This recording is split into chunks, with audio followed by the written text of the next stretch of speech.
இத்தல நீரைகனி அப்பமோடவள் ஒரு கப்பிய கரிவேணி கற்றிடும் அடியவர் புத்தியில் நுழைபவர் கற்பகமன வீணை கடிதேகும் அத்தமும் மதியமும் வைத்திடும் மரன் மகன் மற்பொருதீரல் பூய மதையானே மத்தள வைரனை உத்தமி புதல்வனை மட்டவில் மலர் கொடு பணிவேனே தமிழடைவினை முற்படுகிறிதன் முற்படை எழுதிய முதல்வோனே முப்புறம் எரிது ஆட்சிவனுரை ரதம் அச்சது பொடி செய்த அதிதீரா அத்துயரது கொடு சுப்பிரமணிபடும் அப்புணம் அதனிடையிடமாகி அக்குற மகளுடன் அச்சிறு முருகனை அக்கணமணவருள் பெருமா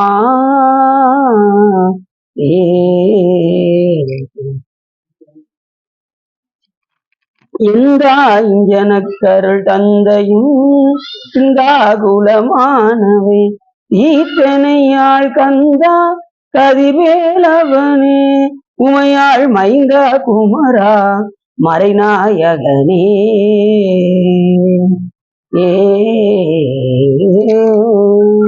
ஒளிர்கோன் வெப்பொடித்த புகழியர்கோன் கடல் போற்றி ஆழிமிசைகள் விளக்கு அணைந்த வீரான் அடி போற்றி வாழி திருநாவலூர் வந்தொண்ட பதம் போற்றி ஊழிமை திருவாதபுரர் திருத்தாள் போற்றி.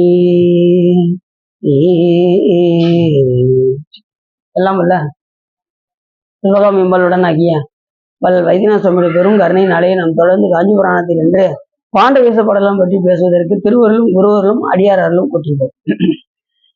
அதன் அடிப்படையில் நாம் எப்பொழுதுமே ஒரு பாடலை சிந்தித்து விட்டு செல்வோம். அதன் அடிப்படையில் அப்பசாமிகள் கூறுகின்றார், உந்தி நின்றார் உந்தன் ஓலக்க சூளைகள் வாய்தல் பற்றி துண்டி நின்றார் தொல்லை வானவர் ஈட்டம் பணியறிவான் வந்து நின்றார் அயலும் திருமாலும் மதில் கட்சியார் இந்த நின்றோம் இனி எங்கனமோ வந்து இறைஞ்சுவதே என்று இந்த பாடலில் என்ன சொல்ல வருகின்றார் என்று சொன்னால், எத்தனையோ தேவர்கள் எல்லாம் சிவபெருமானை நோக்கி வரிசையாக கியூவில் காத்து கொண்டிருக்கின்றார். அங்க கைலாய மலையில் போய் சென்று வழிபாடு செய்வதற்கு வரிசையாக நின்றது. அது சொல்றார், உந்தி நின்றால் உந்தன் ஓலக்கம்னா கூட்டம் கூட்டமாக. இதே போல திருவாரூர்ல நம்ம பெரிய புராணம் எடுக்கும்போது திருவாரூர்ல அந்த தேவாசிரியர் மண்டபத்தில் எத்தனையோ அங்க அடியார்கள் எல்லாம் இருக்க, அந்த அடியார்கள் எல்லாம் தரிசனம் செய்வதற்காக எல்லா தேவர்களும் வரிசையில் நின்று கொண்டிருந்தார்கள் என்று நம்ம ஏற்கனவே பார்த்தோம். இப்ப வரிசையில் நிற்கும் போது ஒரு 5 நிமிஷம் இருங்க, நான் போயிட்டு வந்துடுறேன் அப்படின்னு சொல்லிட்டு போயிட்டோம்னு வச்சுக்கோங்க, மறுபடியும் அந்த வரிசையில் வந்து நிக்க முடியுமா? அப்புறம் கடைசி தான் போகணும். அதனால யாரும் வெளியில போகவே இல்லையா. அந்த நம்ம திருவாரூர் பத்தி பார்க்கும்போது நம்ம ஏற்கனவே பெரிய புராணத்துல பார்த்தோம். அப்படி அந்த தேவர்கள் எல்லாம் வரிசையாக காத்து கொண்டிருந்து சிவபெருமானுடைய தரிசனம் எப்பொழுது கிடைக்கும் கிடைக்கும் என்று அவர்கள் எல்லாம் ஒரு புறம் விட்டார். வேற யாரெல்லாம் இருந்தாங்க அப்படின்னு பார்த்தா, துண்டின்றார் தொல்லை வானவர் ஈட்டம், எல்லா வானவர்களும் ஒரு பக்கம், பிரம்மா விஷ்ணு ஒரு பக்கம், வந்து நின்றார் அயனும் திருமாலும் அவர்கள் ஒரு பக்கம். இப்படி எல்லா தேவர்களும் முனிவர்களும் எல்லாம் என்ன செய்யறாங்க, அந்த கைலாய மலையில் சிவபெருமானை தரிசனம் செய்வதற்காக அங்கே இருக்கின்றார்கள். இவர்களுடைய கூட்டத்துக்கு நடுவுல அடியார் திருக்கூட்டம் வந்து எப்படி பெருமானே உன்னை வந்து தரிசனம் செய்யும் என்று இந்த பாடல்ல கேட்கிறார். நாம எப்பயுமே யாருக்குள்ள இருக்கணும் அப்படின்னா அடியார் நடுவுல தான் இருக்கணும். அதை விட்டாச்சுன்னு வச்சுக்கோங்களேன், நமக்கு வாழ்வாகாது. இத சொல்லும் விதமாக மாணிக்கவாசக பெருமான் ஒரு பதிவு முழுவதுமே இந்த அடியார் திருக்கூட்டத்தை பத்தி அதிசயப்பத்துல சொல்லியிருக்காரு. அடியாரோடு குட்டி அதிசயம் கண்டவை என்று அதுலயும், 2வது உடையாள் இந்த நடுவிற்கும் உடையாள் நடுவுள் நீ இருத்தி அடிய நடுவுள் இருவீரும் இருப்பதானால் அடியனும் அடியார் நடுவுள் இருக்கும் அருளை புரியாய் பொன்னம்பலத்திய முடியா முதலே என் கருத்து முடியும் வண்ணம் முன்னின்றே பெருமானே, நான் ஒரு காரியம் வைத்திருக்கின்றேன், அந்த காரியத்தை நீங்கள் முன்னிருந்து வந்து நடத்தி கொடுக்க வேண்டும். ஒரு கடை ஓபன் பண்றோம்னு வச்சுக்கோங்க, நாம என்ன செய்வோம், ஒரு முக்கியமான பிரமுகரை கூப்பிட்டு வச்சு ரிப்பன் ஒட்ட சொல்லுவோம். பார்த்துருக்கீங்களா? இப்ப நான் நிறைய படத்துல பார்த்துருக்கீங்க. அப்படி ஒரு பெரிய பிரமுகரை கூட்டு வந்து நம்ம அந்த காரியத்தை நல்லபடியாக நடத்தி கொடுக்குமாறு அவரை கேட்போம். அதே போல மாணிக்கவாச பெருமான், நான் பெருமானே நான் ஒரு காரியம் வைத்திருக்கின்றேன், அந்த காரியத்தை நீங்கள் தான் முன்னிருந்து வந்து நடத்தி கொடுக்க வேண்டும். என்ன காரியம்பா அப்படின்னு சிவபெருமான் கேட்டார். வேற ஒண்ணும் இல்ல சாமி, அந்த அடியார் நடுவில் இருக்கும் அருளை, அடியார் நடுவுல இருக்கக்கூடிய அருளை நீங்க முன்னிருந்து வந்து நடத்தி கொடுக்கணும். அது சொல்றாரு, அடியார் நடுவில் இருக்கும் அருளை புரியாய் பொன்னம்பலத்திய முடியா முதலே என் கருத்து முடியும் வண்ணம் முன்னின்றேன். இதை முன்னின்று வந்து இந்த காரியத்தை நடத்தி கொடுக்க வேண்டும். இந்த பாட்டு முழுதுமே முன்னின்று ஆண்டாய் என்னை முன்னம் யானும் அதுவே முயல்வுற்று பின்னின்று ஏவல் செய்கின்றேன் பிற்பட்டொழிந்தேன் வெம்மானே என்னென்று அறிவார நின்று போந்தடி என் நாவினில் அடியார் உள் நின்று இவன் ஆர் என்னாரோ பொன்னம்பல கூத்து உகந்தானே. ஒருவனே அந்த அடியார்கள்லாம் உன் பக்கத்துல உள்ளவங்க எல்லாம் கேட்பாங்க, அங்க ஓரத்துல அதை நின்றுட்டு இருக்கிறது யாருன்னு கேட்பாங்க. நான் ஓரத்துல இருப்பேன், அவங்க கேட்கறதுக்கு முன்னாடி நீ என்ன பண்ணிடு, என்னைய ஆட்கொண்டு அப்படின்னு கேட்க. என்னென்று அருளி வர நின்று போந்தடி என் நாவிடில் அடியார் உள் நின்று இவன் ஆர், இந்த பக்கத்துல இருக்கிறது யாரு அப்படின்னு அவங்க கேட்கறதுக்கு முன்னாடியே நீ என்ன பண்ணிடு, என்னைய ஆட்கொண்டு. பொன்னம்பல கூத்து உகந்தானே, உகந்தானே அன்புடைய அடிமைக்கு உருகா உள்ளத்து உணர்விலேயே சகந்தான் அறிய முறையிட்டார் தக்க ஆறு அன்று என்னாரோ மகம்தான் செய்து வழிவந்தார் வாழ வாழ்ந்தாய் உன் அடியேற்கு முகம்தான் தாராவிடில் முடிவேன் பொன்னம்பலத்திய முழு முதலே ஐம்பலனுக்கும் மூவருக்கும் என் தனக்கும் வழிமுதலே நின் பல அடியார், பல அடியார்னா முன்னாடி உள்ள அடியார்களா இருக்காங்களா, பல அடியார் காண ஆசைப்பட்டேன் கண்டாய் அம்மானே என்று கூட இன்னொரு பாட்டுல சொல்றார்.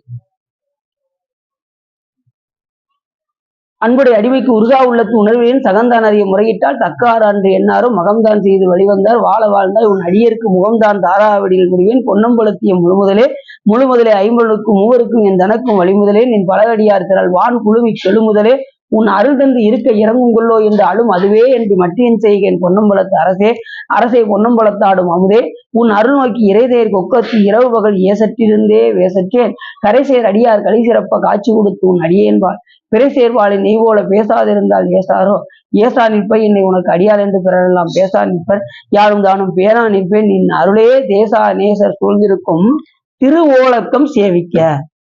திருவோலக்கம்னா என்ன அர்த்தம்? திருவழக்கம்னா அடியார் திருக்கூட்டம்னு அர்த்தம். திருவழக்கம்னா அடியார் திருக்கூட்டம். அந்த அடியார் திருக்கூட்டத்துல எப்பயுமே நாம் ஒரு ஆளாக இருக்க வேண்டும் என்று சொல்றார். அதுதான் இந்த பாட்டையும் சொல்றாரு. திருவோலக்கம், ஓலக்கம்னா இந்த கூட்டமாக எல்லா தேவர்களும் வந்து நிற்கின்றார்கள். அங்கே நாம் எப்படி இருக்க வேண்டும் என்றால் இந்த அடியார் திருக்கூட்டத்திலே இருக்க வேண்டும். இதை விட்டு நாம் சென்றால் நமக்கு என்ன கிடையாது, வாழ்வு கிடையாது என்பதற்காக பதிகம் முழுவதுமே திரு ஓலக்கம் சேவிக்க ஈசா பொன்னம்பலத்தாடும் எந்தா இனித்தான் இறங்காயே இறங்கும் நமக்கு அம்பலக்கூத்தனே நன்றி ஏமாந்திருப்பேரே அருங்கற்பனை கற்பித்தாண்டார் ஆழ்வார் இளிமாடு ஆவேனும் நெருங்கும் அடியார்களும் நீயும் நின்று நிலாவி விளையாடும் மருங்கே சார்ந்து வர எங்கள் வாழ்வே வா என்று அருளாயே அருளாது ஒளிந்தால் அடியேனை அஞ்சேல் என்பார் அறிந்து பொருளா என்னை புகுந்தாண்ட பொன்னே பொன் அம்பலக்கூத்தா மருளார் மனத்தோடு உன்னை பிரிந்து வருந்துவேனை வா என்று ஒரு தெருளார் கூட்டம் காட்டாயே செத்தே போனார் தெரியாது. சாமி எப்படியாவது எனக்கு இந்த அடியார் கூட்டத்தை காமி, தெருளார் கூட்டம்னா அடியார் கூட்டம் இல்லையா, நான் சாவதேங்கள் அப்படின்னு செத்தே போனார் சிரியா. இல்லைன்னா இங்க வந்து பிரயோஜனம் கிடையாது.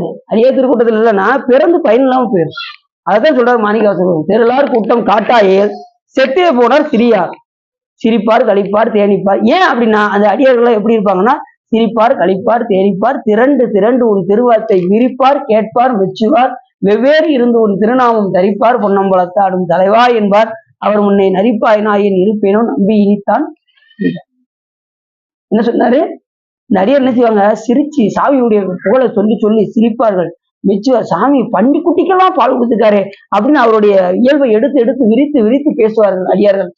அடியார்கள் அதுதானே பேசுவாங்க, சினிமாவை பத்தி பேசுவாங்க. அடியார் யாரை பத்தி பேசுவாங்க, சிவபெருமானை பத்தி பேசுவாங்க, அவருடைய இயல்பை பத்தி பேசுவாங்க, அடியார் திருக்கூட்டத்தை பத்தி பேசுவாங்க, விபூதியை பத்தி பேசுவாங்க, ருத்ராட்சத்தை பத்தி பேசுவாங்க. இது சம்பந்தத்தை தவிர சிவ சம்பந்தத்தை தவிர வேற எதையும் பேசாதவர்கள் தான் அடியார்கள் ஏற்கனவே நம்ம சொன்னோம். சைவன் அப்படின்னா சிவ சம்பந்தம் உடையவன். இப்ப நாம சைவத்துக்கு கடவுள் யாரு, சிவபெருமான். அப்ப நாம எது சம்பந்தமா இருக்கணும், சிவ சம்பந்தமாக இருக்கும். அதான் சொல்றாருங்க. அப்படி சிரிப்பார் கழிப்பார் தேனிப்பார் திரண்டு உன் திருவார்த்தை விரிப்பார் கேட்பார் மெச்சுவார் வெவ்வேறு இருந்து உன் திருநாமம் தரிப்பார். ஒவ்வொரு அடியார் என்ன சொல்லுவாங்க, எங்க பெருமான் எங்க வைத்தியநாதர் அப்படிவாங்க, ஒருத்தர் எங்க சொக்கநாதர் அப்படின்னு மதுரையில் இருக்கவங்க என்ன செய்வாங்க, எங்க சொக்கநாதர் அப்படிவாங்க. இதே இது நீங்க இது திருவாரூர் போயிட்டா எங்க மாசிலாமணி அப்படிம்பாங்க. வடதருமலை போயிட்டோம்னா அங்க எங்க மாசிலாமணின்னு அந்த சிவா சொல்லுவாங்க. இப்படி ஒவ்வொருத்தரும் அந்த எந்த பெருமான் நம்மை ஆட்கொண்டாரோ அந்த பெருமான் மேல் காதல் கொண்டு அந்த நாமத்திலே சிறந்து விளங்குவார்கள் அடியார்கள். அதைத்தான் சொல்றாரு. வெவ்வேறு இருந்து உன் திருநாமம் தரிப்பார் பொன்னம்பலத்தாடும் தலைவா என்பார். அவர் முன்னே நரிப்பாய் நாயன் இருப்பேனோ நம்பி இனித்தான் நல்காயே நல்காதொழியா நமக்கு என்று உன் நாமம் விதற்றி நயன நீர் மல்கா வாழ்த்தா வாய்கொளரா வணங்கா மனத்தால் நினைந்து உருகி பல்கால் உன்னை பாவித்து பரவி பொன்னம்பலம் என்றே ஒழுகா நிற்கும் உயிர்க்கு இறங்கி அருளாய் என்னை உடையானே என்று இந்த பதியம் முழுவதும் அடியார் கூட்டத்தை தான் நிறைய சொல்லியிருக்காரு. பொன்னம்பலத்தை சொல்றாரு, அது ஒரு பக்கம். ஆனா பதிகம் முழுவதும் என்ன சொல்றாரு, நான் தெருளார் கூட்டம் காட்டு, அடியார் திருவோலக்க சேவிக்க வை அப்படின்னு ஒவ்வொன்றையும் அடியார் மக்கள் என்ன செய்யறாங்க, அடியார் திருக்கூட்டத்தில் இருக்க வேண்டும் என்பதை இந்த பதிகம் முழுவதும் வலியுறுத்துகின்றார் மாணிக்கவாசகர். அதே போல அந்த திருவாரூர் தேவாசிரிய மண்டபத்துல எல்லாரும் வரிசையில் நிற்கும் போது யாருமே விலகவே இல்லையா. இப்படி இந்த ஒரு 5 நிமிஷம் இருக்கு, நான் போயிட்டு வந்துடுறேன் போகலையா. ஏன்னா போயிட்டோம்னா மறுபடியும் கடைசி போகணுமே, அடியார் திருக்கூட்டத்தை கண்டு தரிசனிக்க வேண்டுமே என்று அங்க எத்தனையோ அடியார்கள் திருநீர் பூசணவங்களும் இருக்காங்களா, திருநீர் பூசாதவங்களும் இருக்காங்களா. அப்ப திருநீர் பூசணவங்க அடியார்கள், திருநீர் பூசாதவங்க அடியார் கிடையாதுலாம் இல்ல, அதுல மற்றவர்களும் உண்டு அப்படின்னு சொல்லி அந்த சேக்கிலார் சுவாமி சொன்னார். அவன் யாரையும் சாதாரணமாக நாம என்ன செய்ய முடியாது, எடை போட்டு விட முடியாது. திருநீர் பூசாம கூட இருப்பாங்க, ஆனா அவங்க என்ன செய்வாங்க, மனசுக்குள்ள கோயிலுக்கிட்ட கட்டிக்கிட்டு இருப்பாங்க, அது நமக்கு தெரியாது. அப்படி எத்தனையோ பேர்கள் எல்லா தரப்பினரும் அங்கே உண்டு என்று சேக்கிலார் சுவாமிகள் அங்க திருவாரூருடைய தேவாசிரிய மண்டலத்தை சொல்லும் போது அந்த திருக்கூட்ட சிறப்புல அப்படி சொல்லுவார். அது மாதிரி கேடும் ஆக்கும் கெட்ட திரும்பினார் ஓடும் செம்பொன்னும் ஒக்கவே நோக்குவார் கூடும் அன்பினில் கும்பிடலே என்று வீடும் வேண்டாம் விரலில் விளக்கு. அந்த அடியார் பெருமக்கெல்லாம் கும்பிடுவதை தவிர மோட்சத்தை கூட வேண்டாம் என்று ஒதுக்கி வருதான் அடியார் பெருமக்கள் என்று அடியாருடைய பெருமை சொல்வதும் பெரியதே என்று சொல்வதற்கிணங்க அப்படி கூறுகின்றார் நமது சேக்கிலார் சுவாமின்னு சொல்றாரு, மாணிக்கவாசக பெருமான் சொல்றாரு, இப்ப அப்பர் சுவாமிகளும் அதான் சொல்றாரு. இப்படி எல்லாரும் ஒரு பக்கம் சிவபெருமானை நோக்கி காத்து கொண்டிருக்க அத்தனை பேரும் அதே மாதிரி பாத்தீங்கன்னா இப்படி எல்லாம் வரிசையில் நிற்கும் போது கைலாய மலையில எல்லாம் வரிசையில் இருப்பாங்க. அப்ப நந்தி பெருமான் கையில ஒரு பரம் வச்சிருப்பாங்க. பரம் வச்சு ஒவ்வொருத்தர் கீழத்துல 2 தட்டு ஒழுங்க வருஷ வருஷ வருஷம் அப்படின்னு வரான். எல்லாரும் என்ன செய்வாங்களா, வரிசையில் நிற்கும் போது அந்த கிரீடத்தில் அடிக்கும் போது அதோட முத்து மணிகள் எல்லாம் கீழே விழுவுமா, ரத்தினங்கள் எல்லாம் அதை அத்தனைய அள்ளி கொண்டு போய் குப்பையில போடுவானா. இப்ப நம்ம கிட்ட ஒரு சின்ன மணி கீழே கிடக்கட்டும், அப்படியே லேச முழுங்கிச்சுன்னு வச்சுக்கோங்க, காலில் ஒரே அமுக்கு அதுக்கு அதை எப்படியாவது வீட்டுக்கு கொண்டு போகணும் எடுத்துவோ அப்படியே எடுத்துட்டு வீட்டு இப்படி திரும்பி திரும்பி பார்ப்போம், யாரு இல்லைன்னா தமக்கு கையில எடுத்துட்டு பைக்கில் தூக்கி போட்டு ஓடி போயிடும். அந்த இங்க உள்ள செல்வங்கள் எல்லாம் அங்க குப்பை, எங்க கைலாய மலையில வெறும் குப்பை. அதனாலதான் செல்வத்து மேல நம்ம பற்று வைக்க கூடாதுன்னு சொல்ற காரணம், வேண்டேன் செல்வம் வேண்டேன் புகழ் சென்று சேர்ந்தேன் திருப்பெருந்துறை இறைத்தாள் பூண்டேன் சிவத்தினை வேண்டாத விதமை நாளும் தீண்டேன் அப்படின்னாரு யாரு. உண்மையான செல்வம் எது சொல்லுங்க பாப்போம், உண்மையான செல்வம் எது? விபூதி தான் உண்மையான செல்வம். சார் செல்வாய செல்வம், ஏன் செல்வம் அப்படின்னா பூதினா செல்வம்னு அர்த்தம், விபூதி அப்படின்னா மேலான செல்வம்னு அர்த்தம், வீணா மேலான. இப்ப நீங்க எங்க கடைக்கு வந்தீங்கன்னு வச்சுக்கோங்களேன், அடியில் வந்து ஒரு சம்பளத்துல திருநீர் வச்சிருக்கோம், அது அத்தனை கோயில் திருநீரும் அதுலதான் இருக்கும். இது நம்ம திருவானைக்காவல் உள்ள விபூதி, இது வந்து ஆவடுதுறையில விபூதி, இப்படி நம்ம இதைத்தான் நம்ம சேர்த்து வச்சுட்டே போகணும். மகாலிங்கத்துல இருந்து அடிக்கடி நமக்கு வந்துகிட்டே இருக்கும். நம்ம ஒரு அடியார் மகாலிங்கத்துல இருந்து போயிட்டு போயிட்டு போயிட்டு வந்து வந்து வந்து மகாலிங்கத்துல இருந்து திருநீர் கொடுத்துக்கிட்டே இருப்பாங்க. நாம சேர்த்து வைக்க வேண்டிய செல்வம் விபூதி தான். இந்த செல்வம் நம்ம நினைச்சுக்கிட்டு இருக்கோம், இந்த செல்வம் ஒரு நாளைக்கு உங்ககிட்ட இருக்கும், ஒரு நாள் நம்ம கிட்ட இருக்கும், அடுத்து வேற யார்ட்டையாவது போயிடும். இந்த செல்வம் நிலையானது அல்ல. நிலையான செல்வம் எதுனா விபூதி தான் நிலையான செல்வம். ஏதாச்சும் ஒரு பதியுமே பாடினார் நமது ஞான சம்பந்த, மந்திரமாவது நீரு வானவர் மேலது நீரு சுந்தரமாவது நீரு துதிக்கப்படுவது நீரு. அத வடமொழியில பஸ்பம் என்றும் பசிதம் என்றும் ரச்சை என்றும் சாரம் என்றும் பல வகை இருக்கு. திருநீருக்கு பேரு பஸ்பம் என்றும் பசிதம் என்றும் ரச்சை என்றும் சாரம் என்றும் வடமொழியில அப்படின்லாம் சொல்லுவாங்க. திருநீருக்கு அவ்வளவு பேர் இருக்கு. அது மாதிரி திருநீரை எப்படி இப்படிலாம் பூசணும். போது திருச்செந்தூருக்கு போயிட்டு வந்து உங்ககிட்ட திருநீர், ஐயா நாங்க திருச்செந்தூர்ல இருந்து போயிட்டு வந்திருக்கீங்க, நாங்க திருநீர் கொடுத்தா நீங்க என்ன செய்வீங்க, அப்படியா அப்படின்னு அவங்களுக்கு முன்னாடி இப்படி எடுத்து இப்படி பூசக்கூடாது. அப்படியா அப்படின்னு சொல்லிட்டு என்ன செய்யணும், அவங்ககிட்ட இருந்து எடுத்துட்டு அப்படி திரும்பிடணும். அவங்களுக்கு நேரம் என்ன செய்யக்கூடாது, பூசக்கூடாது. அது மாதிரி சாமியுடைய திருவுருவம் இருந்துச்சுன்னா அதுக்கு முன்னாடி இருந்து பூசக்கூடாது.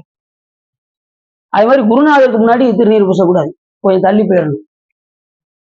அது மாதிரி ஒரு நெருப்பை பார்த்து திருநீர் பூசக்கூடாது. ஒரு ஆறு ஓடிக்கிட்டு இருக்குன்னு வச்சுக்கோங்க, அந்த ஆறை பார்த்துக்கிட்டு திருநீர் பூசக்கூடாது. அடியில் ஆரம்பத்தில் நிறைய தப்பு பண்ணியிருக்கேங்கிறது தெரியுது. நாங்க காவிரி ஆறுல குளிப்போம் முன்னாடி திருச்சியில, அங்கனக்குள்ள இந்த ஆற்றை பார்த்துக்கிட்டே அங்க பூசியிருக்கோம். அது அதுக்கப்புறம் படிச்சதுக்கு அப்புறம் தான் தெரியுது அப்படி பூசக்கூடாதுங்கிறது தெரியும். ஆற்றை பார்த்து நெருப்பை பார்த்து எல்லாம் திருநீர் பூசணும். அது யார் வந்து கொடுத்தாலும் உடனே திரும்பி இருந்து ஆறு தெரியுதா அதுக்கு திரும்பி இருந்து நம்ம திருநீர் பூசணும். சிவருமான நேர பார்த்துக்கிட்டு பூசக்கூடாது, திரும்பி இருந்து பூசணும். கிழக்கையும் வடக்கையும் பார்த்து பூசினால் ரொம்ப சிறப்புடையது. இப்படி நிறைய இருக்கு. நமக்கு வந்து சைவர்களுக்கு எது சிறப்பு அப்படின்னு கேட்டா, விபூதி ருத்ராட்சம் தான் தாரணம் செய்ய வேண்டும் என்று நமது அருளாளர்கள் கூறியிருக்கிறார். இப்ப இந்த காபாலிக சைவர்கள் என்ன செய்வாங்க அப்படின்னா, மண்டையோடய அணிஞ்சுக்கிட்டு இருப்பாங்க. சிவபெருமான் மண்டையோட அணிஞ்சிருப்பாரா, அது மாதிரி மண்டையோட மட்டும் அணிஞ்சிட்டு போவாங்க, மத்த எதையும் அணிய மாட்டாங்க. லிங்காதி சைவர்கள் என்ன செய்வாங்க அப்படின்னா, சிவபெருமான் அணிஞ்சு இருக்கக்கூடிய எல்லாத்தையுமே அணிவாங்க. மண்டையோட அணிவாங்க, விபூதி அணிவாங்க, ருத்ராட்சம் தரிப்பாங்க, இது திரிசூலத்தை தூக்குவாங்க. எல்லாமே சிவபெருமான் எப்படி வச்சிருக்காரோ அத்தனையும் தாரணம் செய்வார்கள். அது மாதிரி பைராகிகளும் அப்படித்தான், சூடாயுதத்தை மட்டுமே தூக்கிட்டே போவாங்க பைராகிகள். ஆனா நாம அது மாதிரி மாவிரத சைவர்கள் என்ன செய்வாங்க அப்படின்னா, இது முடி தாரணம் செய்வார்கள். அப்படித்தானே முடியை கேட்டு போனார், கூந்தலை கேட்டு சிவருமன் போனார் பாத்தீங்களா, யாருக்கு, மணக்கஞ்சாரனாருக்கு போனார். அப்படி சைவர்கள்லாம் இருக்காங்க. வைராகிகள் உயிரையும் விட துணிவாங்களாம், சிவருமனுக்காக உயிரையும் விட துணிவர்கள் வைராகிகள். இப்படி நிறைய சிறப்புகள்லாம் இருக்கு. ஆனா நமக்கு எது தாரணை செய்ய வேண்டும் என்று நமது அருளாளர்கள் கூடியிருக்கின்றார்கள் என்று சொன்னால், அப்பர் சுவாமியுடைய பாட்டு தான் நமக்கு உதாரணம். எவரேனும் விளையாடத்திட்ட திருநீரும் சாதனமும். நம்ம யாருடைய கொள்கையில வர்றோம், நால்வர் பெருமக்களுடைய கொள்கையில வர்றதுனால நம்ம அவங்க என்ன சொல்றாங்களோ அதன்படி நாம் கடைபிடிக்கணும். கண்டவங்க சொல்றதை நம்ம நம்பக்கூடாது, இறைவனை கண்டவர்கள் சொன்னதை தான் நம்ம நம்பணும். அப்படி இறைவனை கண்டவர்களாக வழங்கக்கூடிய நால்வர் பெருமக்கள் என்ன சொல்லியிருக்காங்கன்னா, எவரேனும் விளையாடத்திட்ட திருநீரும் சாதனமும் கண்டால் உள்கி உவராதே அவரவரை கண்டபோதே புகழ்ந்தடிமை திறம் நினைந்து இவர் தேவர் அவர் தேவர் என்று இரண்டு ஆட்டாது ஈசன் திறமே பேணி தவறாதே தொழும் அடியார் நெஞ்சில் கன்றாப்பூர் நடுதறியை காணலாமே என்று கூறுவதற்கிறாங்க. அந்த அளவுக்கு ருத்ராஜம் நமக்கு ரொம்ப முக்கியம், விபூதி ரொம்ப முக்கியம். விபூதி வந்து நடத்துங்க, விபூதி வந்து சிவபெருமானுடைய திருமேனியாக விளங்குவது, ருத்ராஜம் வந்து சிவபெருமானுடைய கண்களாக போற்றப்படுவது. தேவர்கள்லாம் ரொம்ப துன்பம் அடைஞ்சாங்களாம். அந்த தச்சனுடைய வேலையில முடிஞ்சதுக்கு அப்புறம் சூரவத் பண்ற 108 யுகங்கள் கஷ்டப்படுறாங்களேன்னு தெரிஞ்சு சிவபெருமான் கண்ணுல இருந்து கண்ணீர் வந்ததுதான். தேவர்கள் இப்படி துன்பப்படுறாங்களேன்னு அப்படி கண்ணுல இருந்து வந்ததுதான் நமக்கு. அச்சம்னா கண் அர்த்தம், ருத்ராட்சம் அப்படின்னா ருத்ரருடைய கண்ணில் இருந்து வந்ததுனால ருத்ராட்சம் நமக்கு பேராக ஆகி. இதுக்கு முன்னாடி ருத்ராட்சம்னா என்னன்னு தெரியாதுன்னா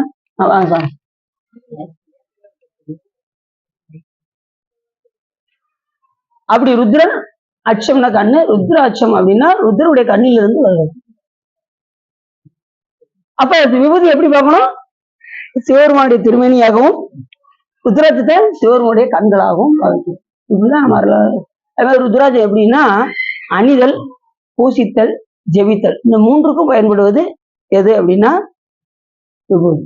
ருத்ராட்சம் அணியலாம், ருத்ராட்சத்தை அணியலாம்ல. வேற என்ன செய்யலாம், ருத்ராட்சத்தை சிவலிங்கம் வச்சு பூசிக்கலாம், பூசித்தல். அடுத்து என்ன செய்யணும், ஜெபித்தல். ருத்ராட்சத்தை வச்சு ஜெபிக்கிறோம்ல, இந்த மூன்றுக்குமே பயன்படுவது எது அப்படின்னா இந்த ருத்ராட்சம். ஜெபிக்கும் போது எப்படி ஜெபிக்கணும், 4 பேர் பார்க்க முடியும் அப்படி தெரியபடி ஜெபிக்கணுமா, ஜெபிக்க கூடாது. பலர் பார்வையிட்டால் வழியா ஜபங்கள், பலர் பாராவண்ணமே ஜெபி என்று கூறுவதற்கு பலர் பாராவண்ணம் என்ன செய்யணும், ஜெபி. சரி, இப்படி இந்த இடத்துல என்ன சொல்ற வர்றாரு அப்படின்னா,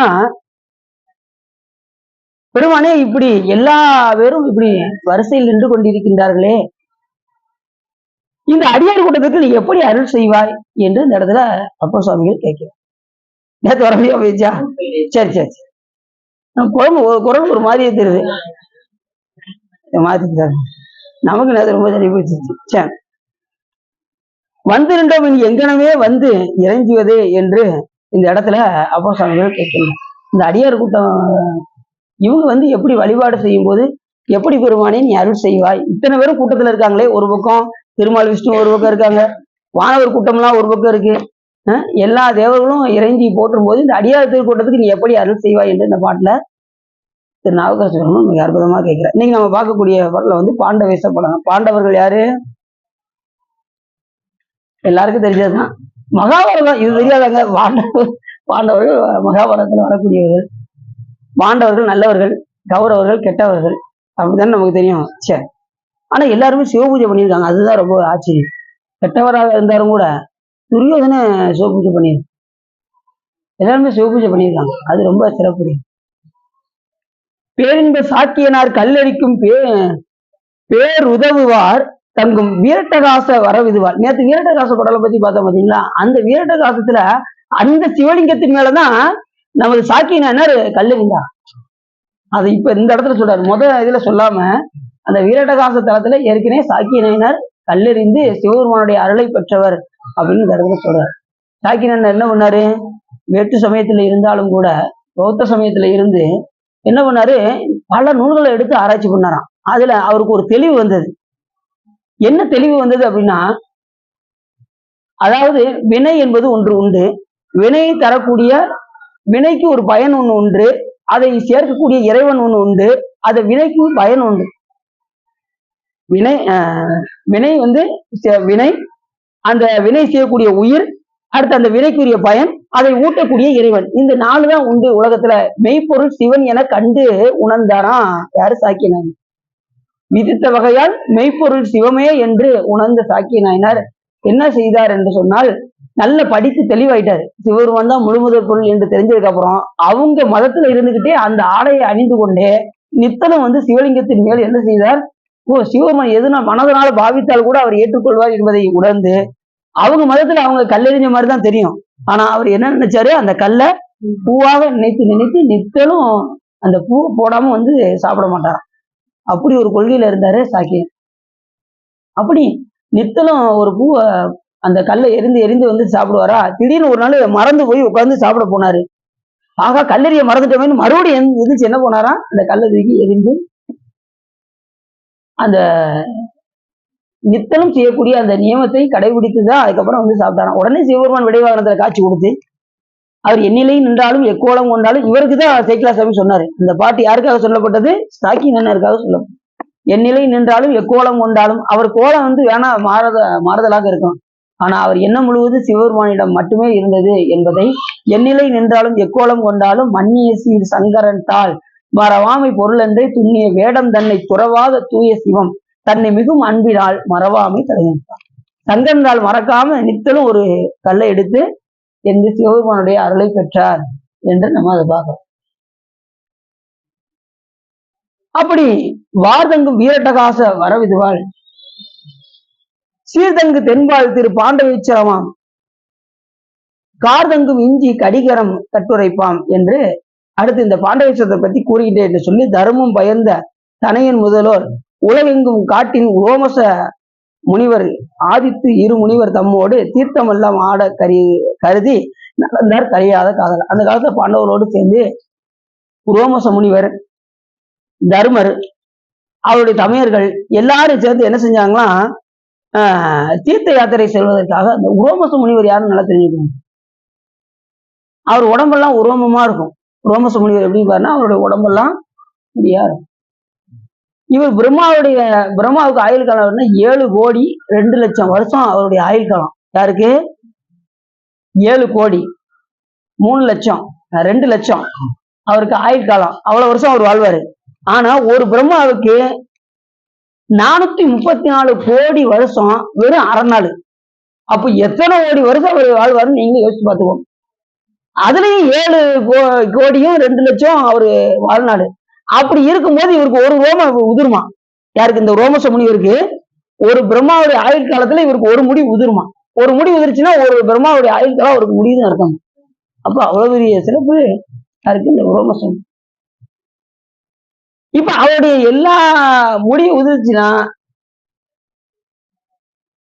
எத்தனையோ கோடி பெருமாக்கள் அது இதுல இருப்பான்.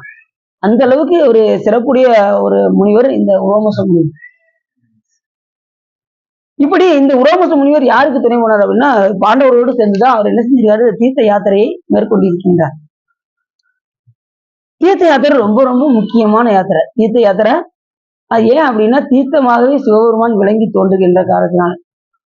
ஆர்த்த பிறவி துயர்கட நாம் ஆர்த்தாடும் தீர்த்தனத்தில்லை சிற்றம்பலத்தே தீயாடும் கூத்தன் இவானும் குவலயமும் எல்லோம் காத்தும் படைத்தும் கறந்தும் விளையாடி வார்த்தையும் பேசி வளை சிலம்பவார்களைகள் ஆர்ப்பரவம் செய்ய அணிகுழல் மேல் வண்டார்ப்ப பூத்திகளும் பொய்கை குடைந்துடையான் பொற்பாதம் ஏத்தீரஞ்சுனை நீராடலோரெம்பாவாய். யார் பாடுறா? அணிக ஆர்த்த பேர் நம்ம துயர் கெடுவதற்காக சிவருமான் நடனம் ஆடுகிறார். அதனால இந்த உயிர்கள் எல்லாம் தீர்த்தம் ஆட வேண்டும் என்பதற்காக தீர்த்தனாகவே சிவபெருமான் இருக்கான்.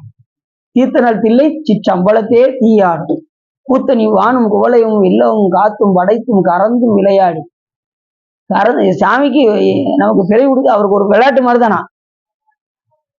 வார்த்தையும் பேசி வளை சிலம்ப வார்கலைகள் ஆர்ப்பரவும் செய்ய அணிகுழல் மேல் வண்டார்ப்ப பூத்திகளும் பொய்கை உடைந்துடையான் பொற்பாதம் ஏத்தி எரிஞ்சுரை நீர் ஆடையிலோ என்பார். அப்படிப்பட்ட அந்த தீர்த்தத்தில் நாம் என்ன செய்ய வேண்டும், அது சிவ சக்தியாக பாவித்து தீர்த்தத்தை என்ன செய்யணுமா, சிவசக்தியாக பாவிக்க வேண்டும். காலையில நீங்க குளிக்கிறீங்களா, குளிக்கும் போது நீங்க என்ன செய்வீங்க, காலையில நீங்க பக்கெட்ல தண்ணி எடுத்து குளிப்பீங்களா இல்ல சவர் பார்த்தா? அதையும் சொல்லிருங்க. யாரு சவர் பாத்திர குளிக்கா? யாரும் கிடையாது. யாரு பக்கெட்ல குளிக்கா? எல்லாருமே கை தூக்கி. சரி, அந்த பக்கெட்ல உள்ள தண்ணிய நிரப்பி என்ன செய்யணும், நமச்சியா சொல்லி தலையில ஊதிடுவீங்க. ரைட், சிறப்பு.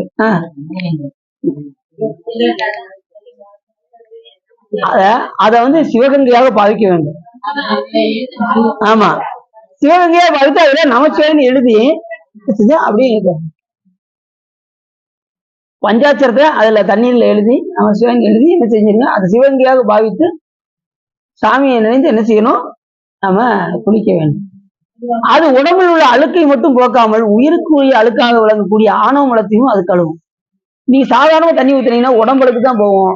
இந்த மாதிரி பாவிச்சு நீங்க ஊத்துனீங்க அப்படின்னா தண்ணி குளித்தீர்கள் என்று சொன்னால் என்ன உண்டாகும், நம்மளுடைய ஆணவ மலமும் கழுவப்படும்.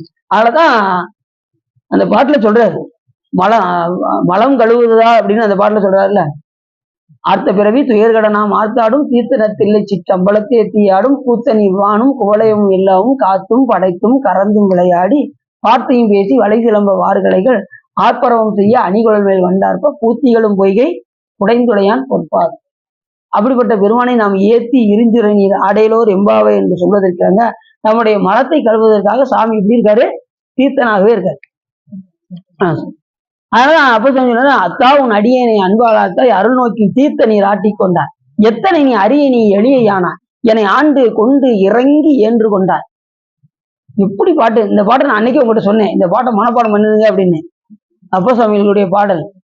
அத்தா, அத்தான என்ன அர்த்தம், அப்பா உன் அடியனை நீ என்ன தெரியுமா செஞ்ச, அன்பால் ஆர்த்தாய். அன்பு அவர் மேல் வருமாறு யார் செஞ்சா, சிவபெருமான் தான் செஞ்சாரு. நம்மளால அன்பு செலுத்த முடியாது, சாமி நம்மளை நோக்கணும். நாம ஒரு படி எடுத்தா சாமி 9 படி முன் நமக்கு அருள் செய்யும்.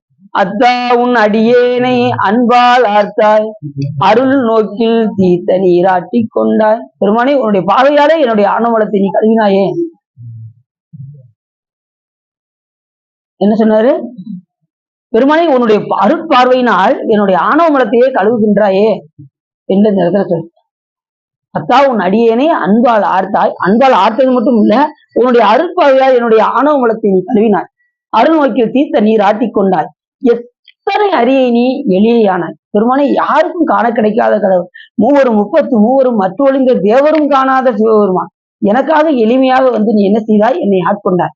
ஆட்கொண்டது மட்டும் இல்ல, ஆனா நான் எப்படி இருக்கேன் அப்படின்னா பித்தனேன், உலகத்து மேல பித்து பிடிச்சிட்டு இருக்கேன் அப்படின்னாரு.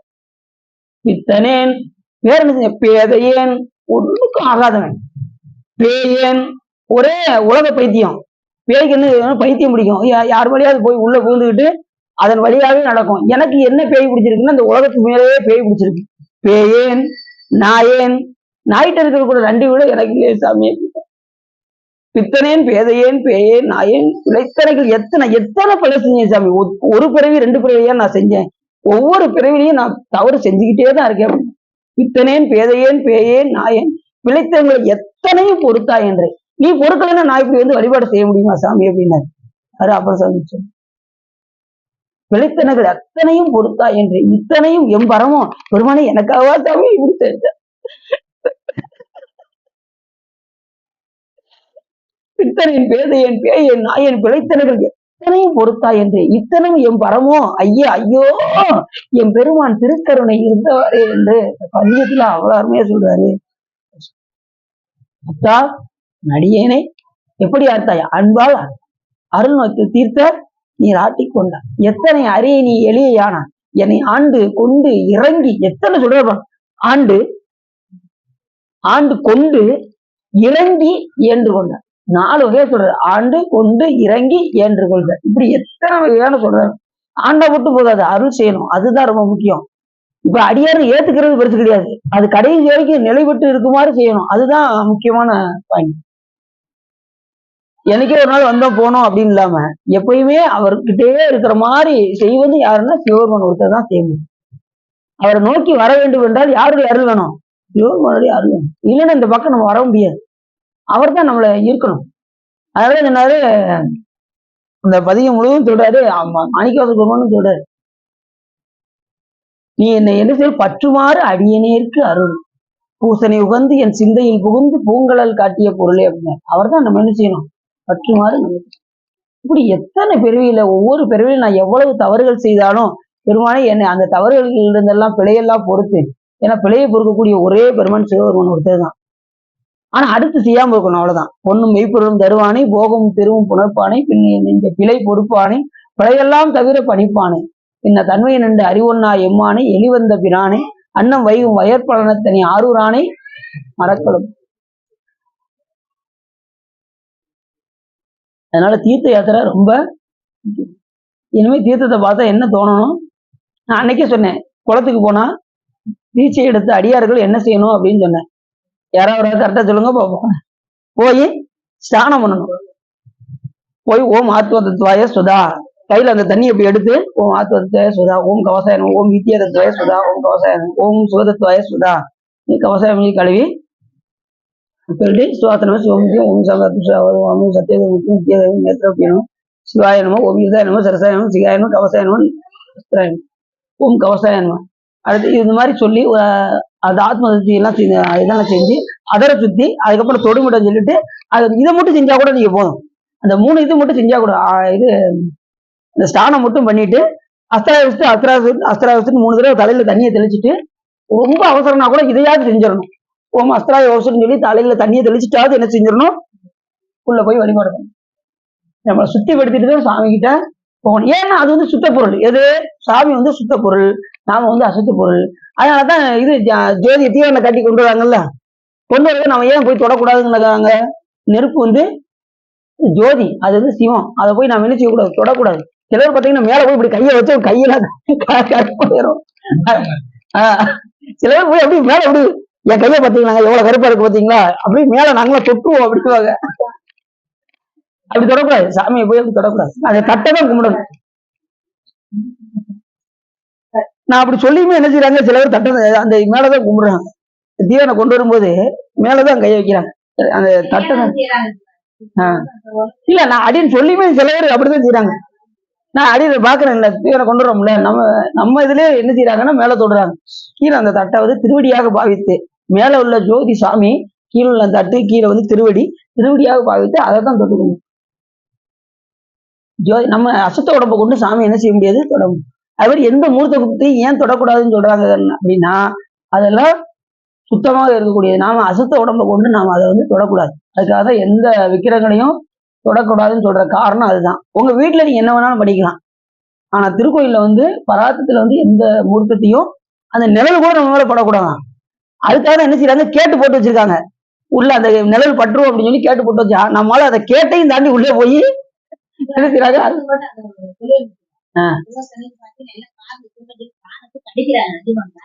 தொடக்கூடாதுன்னு சொல்லியிருக்கோம்ல, நம்ம கேட்க மாட்டேங்களா? அப்படியா? அப்ப முன்னாடி சுத்தி சுத்தி கம்பி தான் கட்டணும், வழி கிடையாது. சரி சரி சொல்லி அடுத்த நம்ம சொல்லிடுவோம். நீங்க எதுனா நீங்க நீங்க இந்த இடத்துல நின்றுகிட்டு சொன்னாலே இல்ல அடி நிறைய இருப்பாங்க. அந்த காதுல தான் சொல்லணும். வயசு தனியா இருந்து சொன்னா சாமி அவர் கேட்க மாட்டாரா? தனியா இருந்து சொல்லணும். மனதால் நினைச்சாலே அது சொல்ற மாதிரி மனதால் நினைச்சா அந்த இடத்துல போய் நினைச்சாலே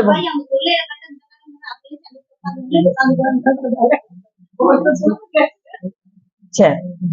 இப்படி சாமி எப்படி இருக்காரு? தீர்த்தனர் தில்லை சிற்றம்பலத்தே தீயாடும் பூத்தனி வானும் குவளையும் எல்லாமும் காத்தும் படைத்தும் கறந்து அவருக்கு காக்கிறது படைக்கிறது எல்லாமே சிவருமனுக்கு ஒரு விளையாட்டு. அத்தனையும் சங்கல்பத்துல செஞ்சு முடிப்பாரு. அதோட காயில் உலகனைத்தும் கல்பொடிகான் சாலலோ அப்படிங்கிறார். ஒரு செகண்ட்ல என்ன செய்வாராம்? உலகத்தையும் கல் பொடி ஆக்கிடுவாராம் அவர் நினைச்சா.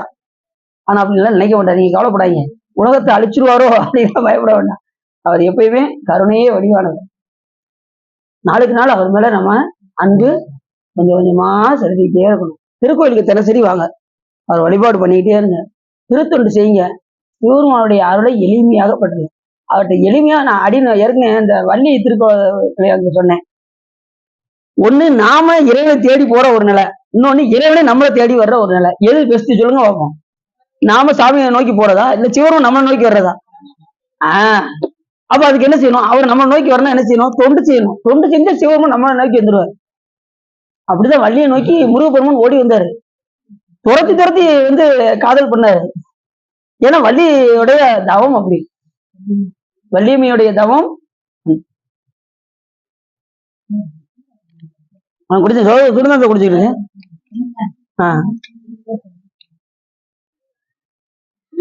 ஒண்ணு அரேஞ்ச்மெண்ட், இன்னொன்னு காதல். எப்படி? அது வள்ளியம்மை இச்சாசக்தி, தெய்வீகமை கிரியாசக்தி. முருகப்பெருமான் வச்சிருக்க கையில வச்சிருக்க அந்த வேலு ஞானசம். வேலு என்னத்தை குறிக்கும்? ஞானத்தை குறிக்கும்.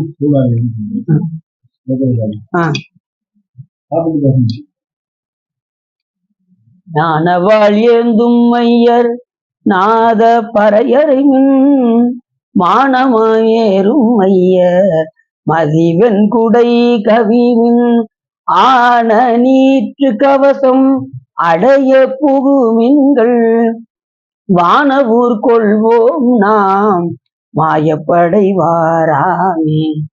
யார் சொல்றா? மாணிக்கா சொல்றோம்னு சொல்ற. ஞானவாள் எந்த மையம் சொல்றாரு. கண்டாயுதம் திரிசூலமும் விழத்தாக்கி உன்னை திண்டாட விழ விட்டு விடுவேன். செந்தில் ஆண்டவனுக்கு என் அவிரோத ஞான சூழவாய் கண்டாயடா அந்தகா அப்படின்னாரு கந்தர் அலங்காரத்துல. யார் சொல்றா? அருணைநாத பெருமான் சொல்றாரு. உன்னை திண்டாட விழ விட்டு விடுவேன் அப்படின்னாராம். அப்படியே அவர் போய்கிட்டு இருந்தாராம். அருணைநாத பெருமான் தைரியமா யமனைன்னு கூப்பிட்டாராம். என்னை எவனும் பார்த்தாலே பயப்படுவா, நீ எப்படி என்னைய கூப்பிடுற அப்படின்னாராம். அப்ப என் கையில வாழ் இருக்கு அப்படின்னாராம். என் கையில இருந்தா வாழ் இருக்கு அப்படின்னாராம். என்கிட்ட சுடர் வாழ் இருக்கு அப்படின்னாராம். அப்ப ஏன்டை சுடர் வாழ் அப்படின்னு யோசிச்சாராம். உடனே என்ன சுடர்வாள் அப்படின்னு எவன் கேட்டாராம். அதுக்கு அது சொன்னாராம், அபிரோத ஞான சுடர்வாள் கண்டாயடா அந்தகா சற்று முன் என் கைக்கு எட்டவே அப்படின்னாராம். என் கைக்கு எட்ட நீ வந்து பாரு, முருகன் செந்தில் ஆண்டவனுக்கு தொண்டாகிய என் அவிரோத ஞான சுடர்வாள் கண்டாயடா அப்படின்னு.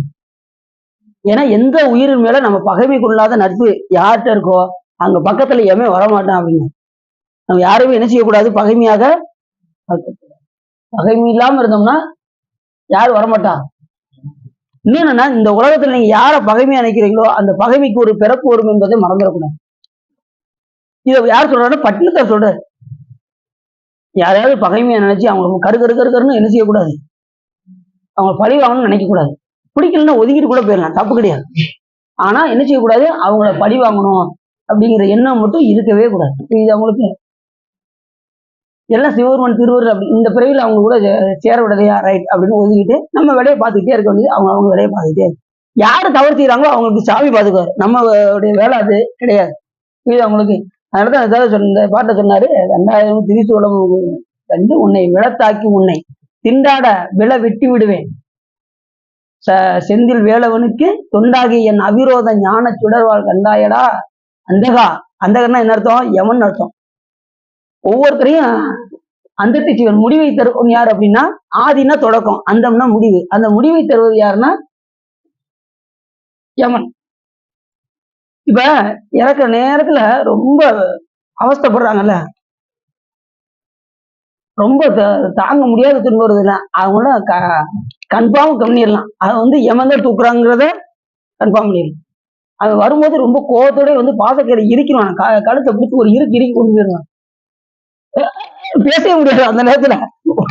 பேச முடியலன்னா யாரு வர்றா அப்படின்னா யமன் வர்றான்னு அர்த்தம். அவர் பாசக்கரை வச்சு ஒரு இறுக்கி இருக்கிறார். அது இறக்குற நேரத்துல சாமி பேச்சு வரவே வராதான் எல்லாத்துக்கும். ஆனா காது மட்டும் நல்லா கேட்குமா. பக்கத்துல உட்காந்து இவன் செஞ்சுட்டு அட்டுழியத்தை உட்காந்து பேசுவாங்க பக்கத்துல உட்காந்து.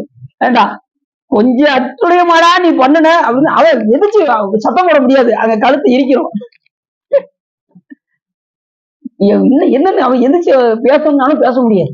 இவனுடைய எல்லா அட்டுழியத்தையும் பக்கத்துலயே இருந்து சொல்லுவாங்க, ஆனா அவரால் பேச முடியும். அதே மாதிரி என்ன ஆட்டம் போட்டானோ அத்தனையும் அவன் இறந்து போறதுக்கு முன்னாடி அவனுக்கு முன்னாடி ஆடுவாங்க. இந்த உலகத்துல என்னென்ன ஆட்டம் போட்டாங்களோ அத்தனையும் அவன் போகும்போது அவனுக்கு முன்னாடி ஆடிட்டு போறாங்கல்ல. இறக்கும் போது எல்லாருக்கும் முன்னாடி ஆடிட்டு போறாங்கல்ல, அது நீ என்ன ஆட்டம் போட்ட உனக்கு பாரு, உனக்கு முன்னாடி நாங்க ஆடிட்டு போறோம்னு காட்டுறதுக்காகவே அவன் ஆடிட்டு. அது நல்லாவே இருக்குமா?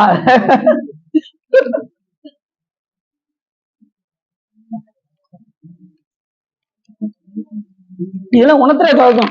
இதெல்லாம் ஆடக்கூடாது, வந்தா இங்க வந்த வேலையை செய்யணும். நம்ம எதுக்கு வந்திருக்கோம்? இறைவன் கொடுத்த மிகப்பெரிய உபகாரம் என்னன்னா இந்த உடம்பு.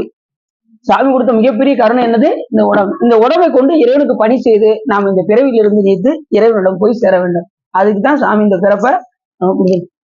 அதுக்கு அடிப்படை என்ன? அடியார் திருக்கூட்டத்தோடு இருக்கணும். இருந்து நாம செய்ய வேண்டிய வேலையை செய்து முடிக்கணும். அதுக்காக தான் வந்திருக்கோம். இதற்கரிய பிறவி பெற்று வந்தாச்சு. இனி என்ன செய்யணும்? சிவ பூஜை கட்டாயமா பண்ணியே ஆகணும். அது எந்த வித மாற்றமும் கிடையாது. சரி, அப்படி இவங்க எல்லாம் என்ன செஞ்சாங்க? உரோமச முனிவர், தர்மர் போன்றவர்கள்லாம் என்ன செஞ்சாங்க? அந்த தீர்த்த யாத்திரை மேற்கொள்ள எங்க வந்தாங்க? அங்கங்கு லிங்கம் சாவு, ஒவ்வொருத்தரும் தனித்தனியா லிங்கம் சாவிச்சு வழிபாடு பண்ணாங்களாம்.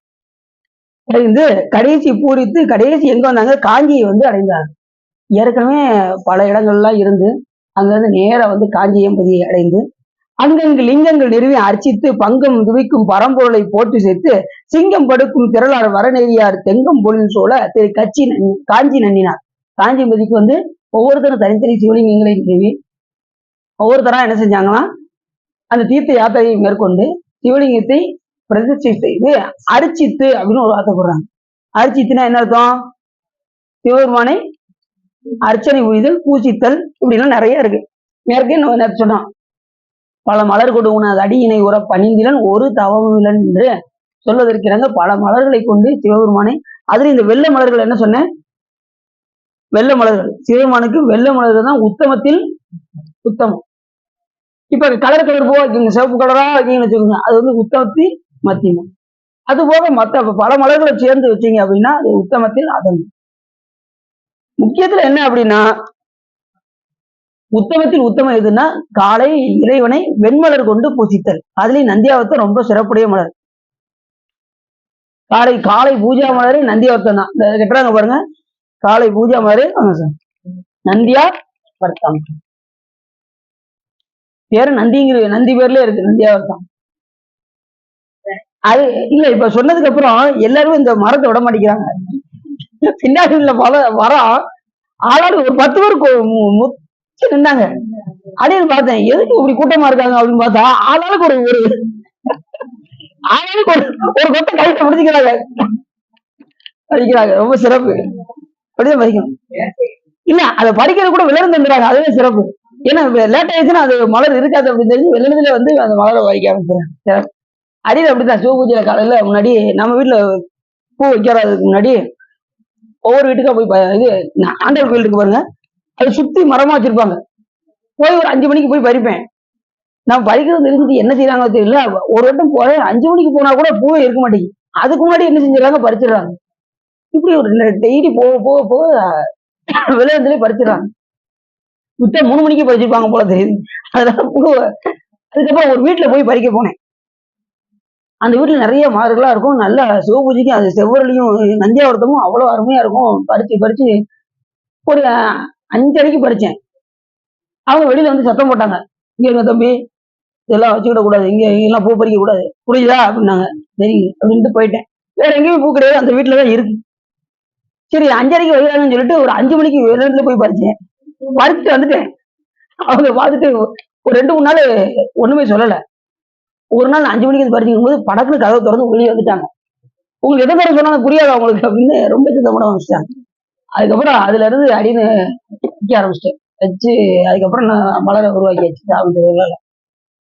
அவங்களுக்கு கொடுப்பனும் இல்ல, சாமிக்கு போய் சேரணும்னு அவங்களுக்கு கொடுப்போம். அது கோயிலுக்கு தானே கொண்டு போறாங்க, சாமிக்கு தானே வைக்கிறாங்கன்னு தெரியாம அவங்க அழகுக்காக வைக்கிறாங்க. அவங்க என்ன செய்றாங்க, அழகுக்காக வைக்கிறாங்க. வெளியில வந்து பார்க்க அழகா இருக்கணும். சரி அவங்க சொன்னது ஒரு வரைக்கும் நல்லது நான் நினைச்சுக்கிட்டேன். ஏன்னா இல்லைன்னா நம்ம வீட்டுல இப்போ வளர வைக்க முடியாது. அதனால இப்படி அவர்கள் எல்லாம் வழிபாடு செய்தார்கள். அந்த பலகளையும் நோக்கி அகமகிழ்ச்சி பொங்கி திரு கட்சி கம்பமாதியா புண்ணிய நீர் கங்கை சடில கடவுள் இடமெல்லாம் துங்க பேரன்பின் தொழுது ஏற்றினார்கள். அத்தனை பேரும் பேரன்பினால் சிவபெருமானை தொழுது ஏற்றினார்கள். அத்தனை பேரும் தொழுது ஏற்றினாங்க. வேற யார் யாரெல்லாம் ஏத்தினாங்க அப்படிங்கிறாரு. அந்த திரு ஏகம்பம் முதலாக வணங்கி முதல்ல எங்க வந்துட்டாங்க, காஞ்சிக்கு வந்து அங்க சிவலிங்கம் தாபனம் செய்து அங்க சிவலிங்க பிரதிஷ்டை செய்து வழிபாடு செஞ்சு மறுபடியும் ஏகம்பமுடைய வரக்கூடிய ஏகம்பமுடையார் யாரு, சாமி காஞ்சிலே முக்கியமா இருக்கக்கூடியது ஏகம்பம். அதாவது திரு ஏகம்பமுடையார் அவரை வந்து வணங்குறதுக்கு வந்துட்டாங்க. சிவலிங்க பூசை செஞ்சுட்டு நேர ஏகம்பத்துல வந்து வழிபாடு பண்ணாங்க. இந்த சாமியை ஏகாந்தமா இருப்பாரு. நீங்க இப்பயும் போனீங்கன்னா காஞ்சிபுரத்துல சாமி இந்த கூம்பு மாதிரி இருக்கும். நீங்க இந்த சிவலிங்கத்தை நீங்க பார்த்துருக்கீங்களா? நீங்க போய் பாருங்க. நம்ம போத்தனை போறோம், நம்ம இது முடிச்சுட்டு போக போறோம்னா அந்த காஞ்சி எப்படி சாமி இருக்காங்க, அவ்வளவு அற்புதமா இருப்பாரு சாமி. பார்க்கவே அவ்வளவு ஆனந்தமா இருக்கும். அதை விட்டுட்டு வர்ற எங்களுக்கு மனசே இல்லை. அப்படின்னு உள்ளே நின்றுட்டு இருந்தேன். எல்லாரும் வெளியில போயிட்டாங்க. நாங்க காஞ்சிபுரம் போகும்போது எல்லாரும் வெளியில போய் பஸ் எல்லாம் ஏறிட்டாங்க. நான் உள்ள நின்றுகிட்டு இருந்தேன். அந்த சாமி விட்டுட்டு வர மனசே இல்லை. அதுக்கப்புறம் நம்மளை தேடி உள்ள வந்தாங்க. அப்ப யாரு வந்தா, சத்தீஸ்வரர் இருக்காரு பாருங்க, நம்மளை தேடி வந்தாரு. என்ன சொல்லி இங்க நின்றுட்டு இருக்கீங்க, அங்க பஸ் கிளம்பிருச்சு அப்படின்னு சொல்லி பிடிச்சி இழுத்துட்டு வந்துட்டாங்க. அந்த அளவுக்கு அந்த சாமி விட்டு வர மனசே இல்லை காஞ்சிபுரத்துல. அதுக்கப்புறம் நேர காமாட்சி திருக்கோயிலுக்கு கூட்டு போனாங்க. அப்புறம் குமரக்கோட்டத்துக்கு கூட்டு போனாங்க. அடுத்தடுத்து அதுதான் வருது. குமரக்கோட்டம் அடுத்து வருது. குமரக்கோட்டம் எப்படி வந்தது, எல்லா தளத்தை பத்தி இன்னும் நிறைய வந்துகிட்டே இருக்கு. எப்படியாவது இந்த மாசத்துக்குள்ள முடிப்போங்கிற ஒரு இதோட நம்ம தினசரி நடத்திக்கிட்டே இருக்கோம். எப்படியாவது கரெக்டா 1 வருஷம் ஆயிடுச்சு. போன புரட்டாசியில் ஆரம்பிச்சோம், 1 வருஷம் ஆகியும் இன்னும் இந்த புராணம் நமக்கு முடியல. காரணம் இத்தனைக்கும் வாரத்துல நம்ம 2 நாள் எடுத்தோம், அப்படியுமே பத்தல. அந்த அளவுக்கு போய்கிட்டே இருக்கு. கரெக்டா இப்ப 52 எல்லாம் தாண்டி வச்சுல, 55 ஓடிடுச்சு. சரி, இப்படி கட்சி காஞ்சிபுரத்தை நன்னி அங்கே ஏகம்பமுடையாரை பார்த்து பேர் சாத்தி எல்லாரும் தாரதாரத்தை கொண்ட சிவலிங்கம் சாதித்தார். அங்க என்ன செஞ்சாங்க, வீராட்டகாசத்துக்கு தெற்கே அங்கே வேறு யாரெல்லாம் போனாங்கன்னா தர்மர் போன்ற அவர்கள் மட்டுமல்லாமல் திரௌபதி முதலிய அவர்கள் மனைவிமார்களும் ரோமசர் முதலிய முனிவர்களும் திருட்டதுய்மன் சிகண்டி யதுகுல மன்னர்கள் தனித்தனியே போய் இந்த திருட்டதுய்மன் யாரு அப்படின்னா மகாபாரதத்துல இந்த துரோணர் இருக்காரு பாருங்க, துரோணாச்சாரியாருக்கு விரோதி தான் யாருன்னா துருவன் என்று ஒருத்தர் இருப்பான். அவரு வந்து நான் நாட்டை எழுதி தரேன்னு சொல்லி அவரை ஏமாத்துறவர்னா உண்டு அந்த துருபதன். 2வது அவர் மேல ரொம்ப மிகுந்த கோபம் கொண்டு எப்படியாவது பழிவாங்க வேண்டும் என்று துரோணாச்சாரியர் மீது பழிவாங்க வேண்டும் என்ற விருப்பம் கொண்டார் துருபதன். அப்படி இருக்கும்போது எப்படியாவது அவரை எதிர்க்க ஏதாவது செய்ய வேண்டுமே என்று சொல்லி ஒரு பெரிய வேள்வியை நடத்தினான். அந்த வேள்வியிலிருந்து வந்ததுதான் இந்த திருட்டதுய்மன் என்பவன். அதுல இருந்து வந்தான். எப்படியாவது அவனை பழி வாங்க வேண்டும் என்று சொல்லி பாண்டவரோடு சேர்த்து, அவர் எந்த பக்கம் இருக்காரு, துரோணாச்சாரியரு கௌரவர் பக்கம் இருக்காரு, இவரு வந்து இதுல இருக்காரு பாண்டவர் பக்கத்துல. எப்படியாவது படைத்தளபதியாக இருக்க வேண்டும் என்று படைத்தளபதியாக இருந்தார் இந்த திருட்டதுய்மன்.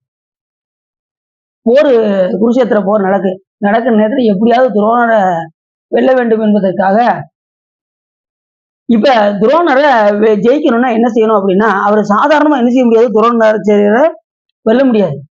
ஆனா அவர் யார் மேல ரொம்ப அன்பு வச்சிருந்தாரு அப்படின்னா, அவரோட பையன் மேல, அஸ்வத்தாமன் மேல ரொம்ப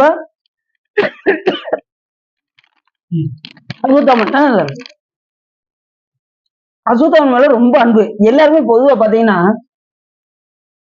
அதுலயும் இந்த மூத்த பிள்ளைங்க இருக்காங்க பாத்தீங்களா, அவங்களுக்கு ரொம்ப ரொம்ப அன்பா இருப்பாங்களாம். யாரா இருந்தாலும் மூத்த பிள்ளை மேல ரொம்ப பற்று இருக்குமா, தாய்க்கு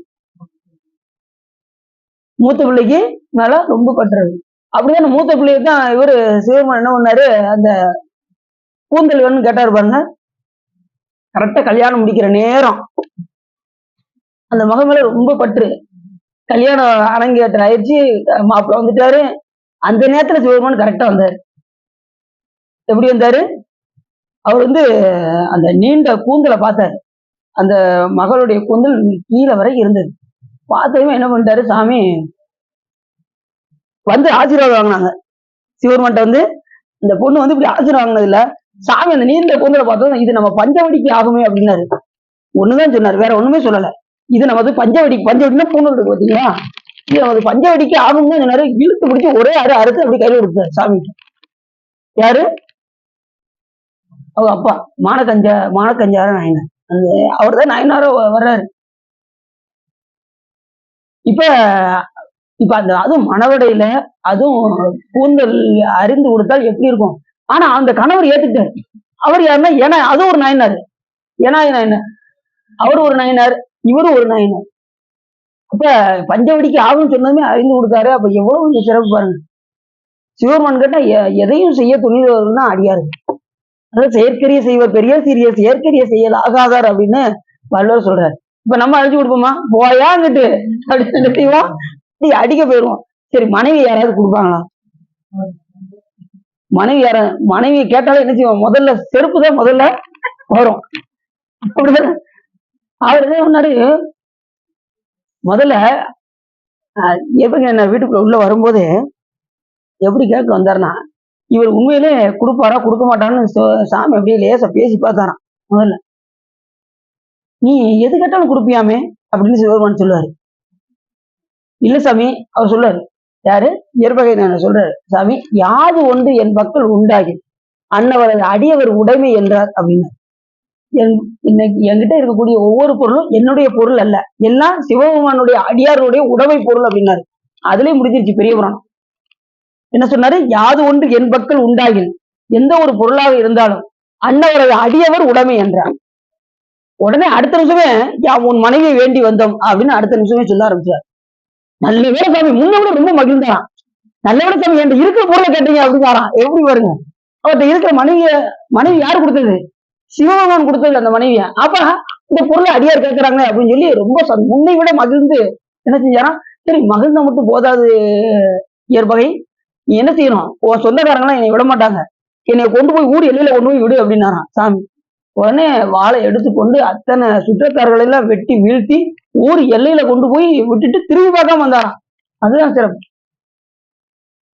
ஊர் எல்லையில போய் விட்டு திரும்பி பார்க்க. இப்ப நம்ம ஒரு வீட்டுல நம்ம மனைவியை போய் ஊர்ல போய் விடுறோம்னு வச்சுக்கோங்க, நம்ம வீட்டு மனைவிய அவங்க அம்மா வீட்டுல போய் எம்மா உடம்ப நல்லா பாத்துக்கோமா என்ன செய்வோம்.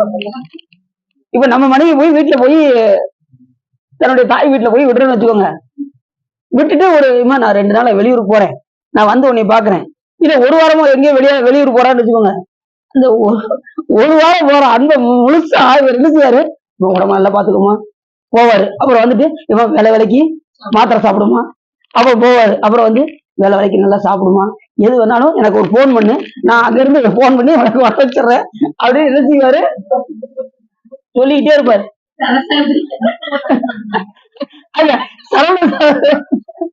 அந்த அளவுக்கு மனைவிகளை பற்று கொண்டு என்ன செய்வாங்க இந்த உலகத்துல. ஆனா அவர் என்ன செஞ்சாரு, திரும்பி பக்கம் வந்தார். அதுவும் ஒவ்வொருத்தரையா வெட்டி வீழ்த்தி கொண்டே போகும்போது முன்னாடி யாரு போறா, இயற்பகை போறாரு, பின்னாடி சுவாமி, அதுக்கு பின்னாடி அந்த அம்மா, முன்னாடி யாரு இருந்தாலும் வெட்டுறதுக்காக அவர் முன்னாடி போவாரு, திடீர்னு நினைச்சு பின்னாடி இருந்து தாக்க வந்தாங்களாம். ஓலம் ஓலம் ஓலம் அப்படின்னா எல்லாரும் சிவபெருமானை நோக்கி என்ன செய்வோம், எப்பா என்னை காப்பாத்துன்னு நம்ம போவோம். ஆனா சிவபெருமானை காப்பாத்து காப்பாத்து ஒரு ஆளை பார்த்துட்டு இருந்தாராம். யார ஈர்மதியை பார்த்து ஓலம் ஓலம் ஈர்மதி ஓலம் செயற்கரிய செய்த தீரனே ஓலம் அப்படின்னாரா சிவபெருமான் வந்து. செயற்கரிய செயல் செய்தவர்ல மனைவி யார் தூக்கி கொடுப்பா? அதனாலதான் சிவபெருமான் வாக்குல இருந்து இந்த சர்டிபிகேட் கொடுத்திருக்காரு. செயற்கரிய செய்த தீரனே ஓலம் அப்படின்னு சாமி ஓலம் விட்டாராம். உடனே அப்ப அது மனைவி சொன்னாங்களாம், கவலைப்படாதீங்க, சிவபெருமானை பத்தி யாரு சொல்றா? அவன் மனைவி இயற்பகை வெல்லும் அப்படின்னா. இயற்பகை அடுத்த நிமிஷமே ஊர் எல்லையில கொண்டு போய் விட்டுட்டு திரும்பி பார்க்காம வந்தது. உடனே சிவபெருமான் அவருக்கு விளைவாகனத்தின் காட்சி கொடுத்து என்ன பண்ணாரு, சில காலம் இருந்து நம்மளுடைய சிவலோகத்துக்கு இங்க வருவீர்களாக என்று சிவபெருமான் பண்ணித்து மறைந்தார். எவ்வளவு பெரிய சிறப்பு! 63 நாயன்மார்களுடைய சிறப்பு கொஞ்சம் நெஞ்சம் கிடையாது. செயற்கரிய செய்தவர்கள் தான் அவங்க. அதுல நம்ம ஒரு துளியாவது இருக்கமான்னு நம்ம யோசிக்கணும். 63 நாயன்மார்களுடைய வரலாறுமே நாம் அதன்படி நடக்கவில்லை என்றாலும் கூட ஒரு துளி அன்பையாவது சிவபெருமான் நம்ம சேர்க்கணுமா வேண்டாம்? இப்ப அவங்க எப்பயும் போல நார்மலா தான் இருந்தாங்க. எப்பயும் போல அவங்க பணியை செஞ்சுக்கிட்டே தான் இருந்தாங்க. திருநீலகண்டர் என்ன செஞ்சாரு, அவருடைய பணியை தொடர்ந்து செஞ்சுக்கிட்டே தான் இருந்தாரு. நித்தலும் திருவோடு செய்ய, ஒரு அடியாருக்கு கொடுக்க, அவருக்கு என்ன பணி செய்ய முடியுமோ, எந்த சிவப்பணி செய்ய முடியுமோ அதை செஞ்சார். இப்ப நம்ம இதுல இருந்து நாம என்ன சிவப்பணி செய்ய முடியுமோ செய்யலாம். தினசரி ஒரு அடியாருக்கு டீ வாங்கி கொடுக்கலாம், வடை வாங்கி கொடுக்கலாம், சாப்பாடு வாங்கி கொடுக்கலாம், ஏதாவது செய்யலாம். அன்னைக்கு அடியார் வீட்டுல நல்ல சாப்பாடு, வரதாச வீட்டுல உண்மையில ரொம்ப சிறப்பா இருந்துச்சு சார். ரொம்ப சந்தோஷம். எங்க சார் ஆர்டர் பண்ணீங்க? சங்கரையரா? நம்ம இது வடக்கு இல்லையா? உண்மையிலே நல்லா இருந்தது தான். உண்மையிலே சாமி திருவருள். உண்மையிலே இங்க இருந்து அடியில் அன்னைக்கு முதல்ல படிச்சுமாங்க. அதுக்கப்புறம் எல்லா அடியாரும் வந்துட்டாங்க. ரொம்ப சிறப்பா போச்சு. எல்லாரையும் சேர்ந்து சிறப்பா பாடி உங்க என்ன போல அமுது ரொம்ப அருமையா இருக்கு. சரி, வெண்பொங்கலும் இதுவும் ரொம்ப டாப்பு, இட்லிலாம் ரொம்ப டாப். அதான் நினைச்சேன் ஐயர் சாப்பாடும்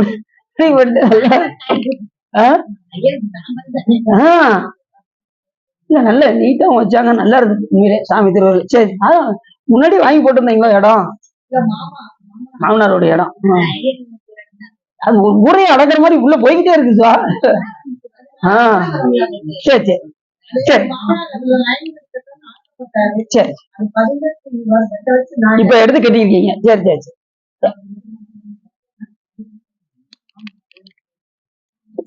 அது மாதிரி அடியார் ஒரு வீட்டுல ஒரு ஃபங்க்ஷன் அப்படின்னா எல்லாருமே என்ன செஞ்சுக்கணும், போய் கலந்துக்கணும். புரியுது உங்களுக்கு? எல்லாருமே அடியார் வீட்டுல ஒரு ஃபங்க்ஷன்னா எல்லாருமே போய் கலந்து அவங்களுக்கு முடிந்த அளவுக்கு திருமுறையா பாடணும். அப்படின்னா அவங்களுக்கு ரொம்ப சந்தோஷமா இருக்கும். ரெண்டாவது சிவபெருமானுடைய அருளும் கிடைக்கும். சரி, அப்படி சொன்னதும் எல்லாரும் வந்துட்டாங்க பாத்தீங்களா? அதுதான் அடியாரு குறிப்பிட்டு வந்து எல்லாரும் பொதுவா வந்துங்கன்னா எல்லா அடியாரும்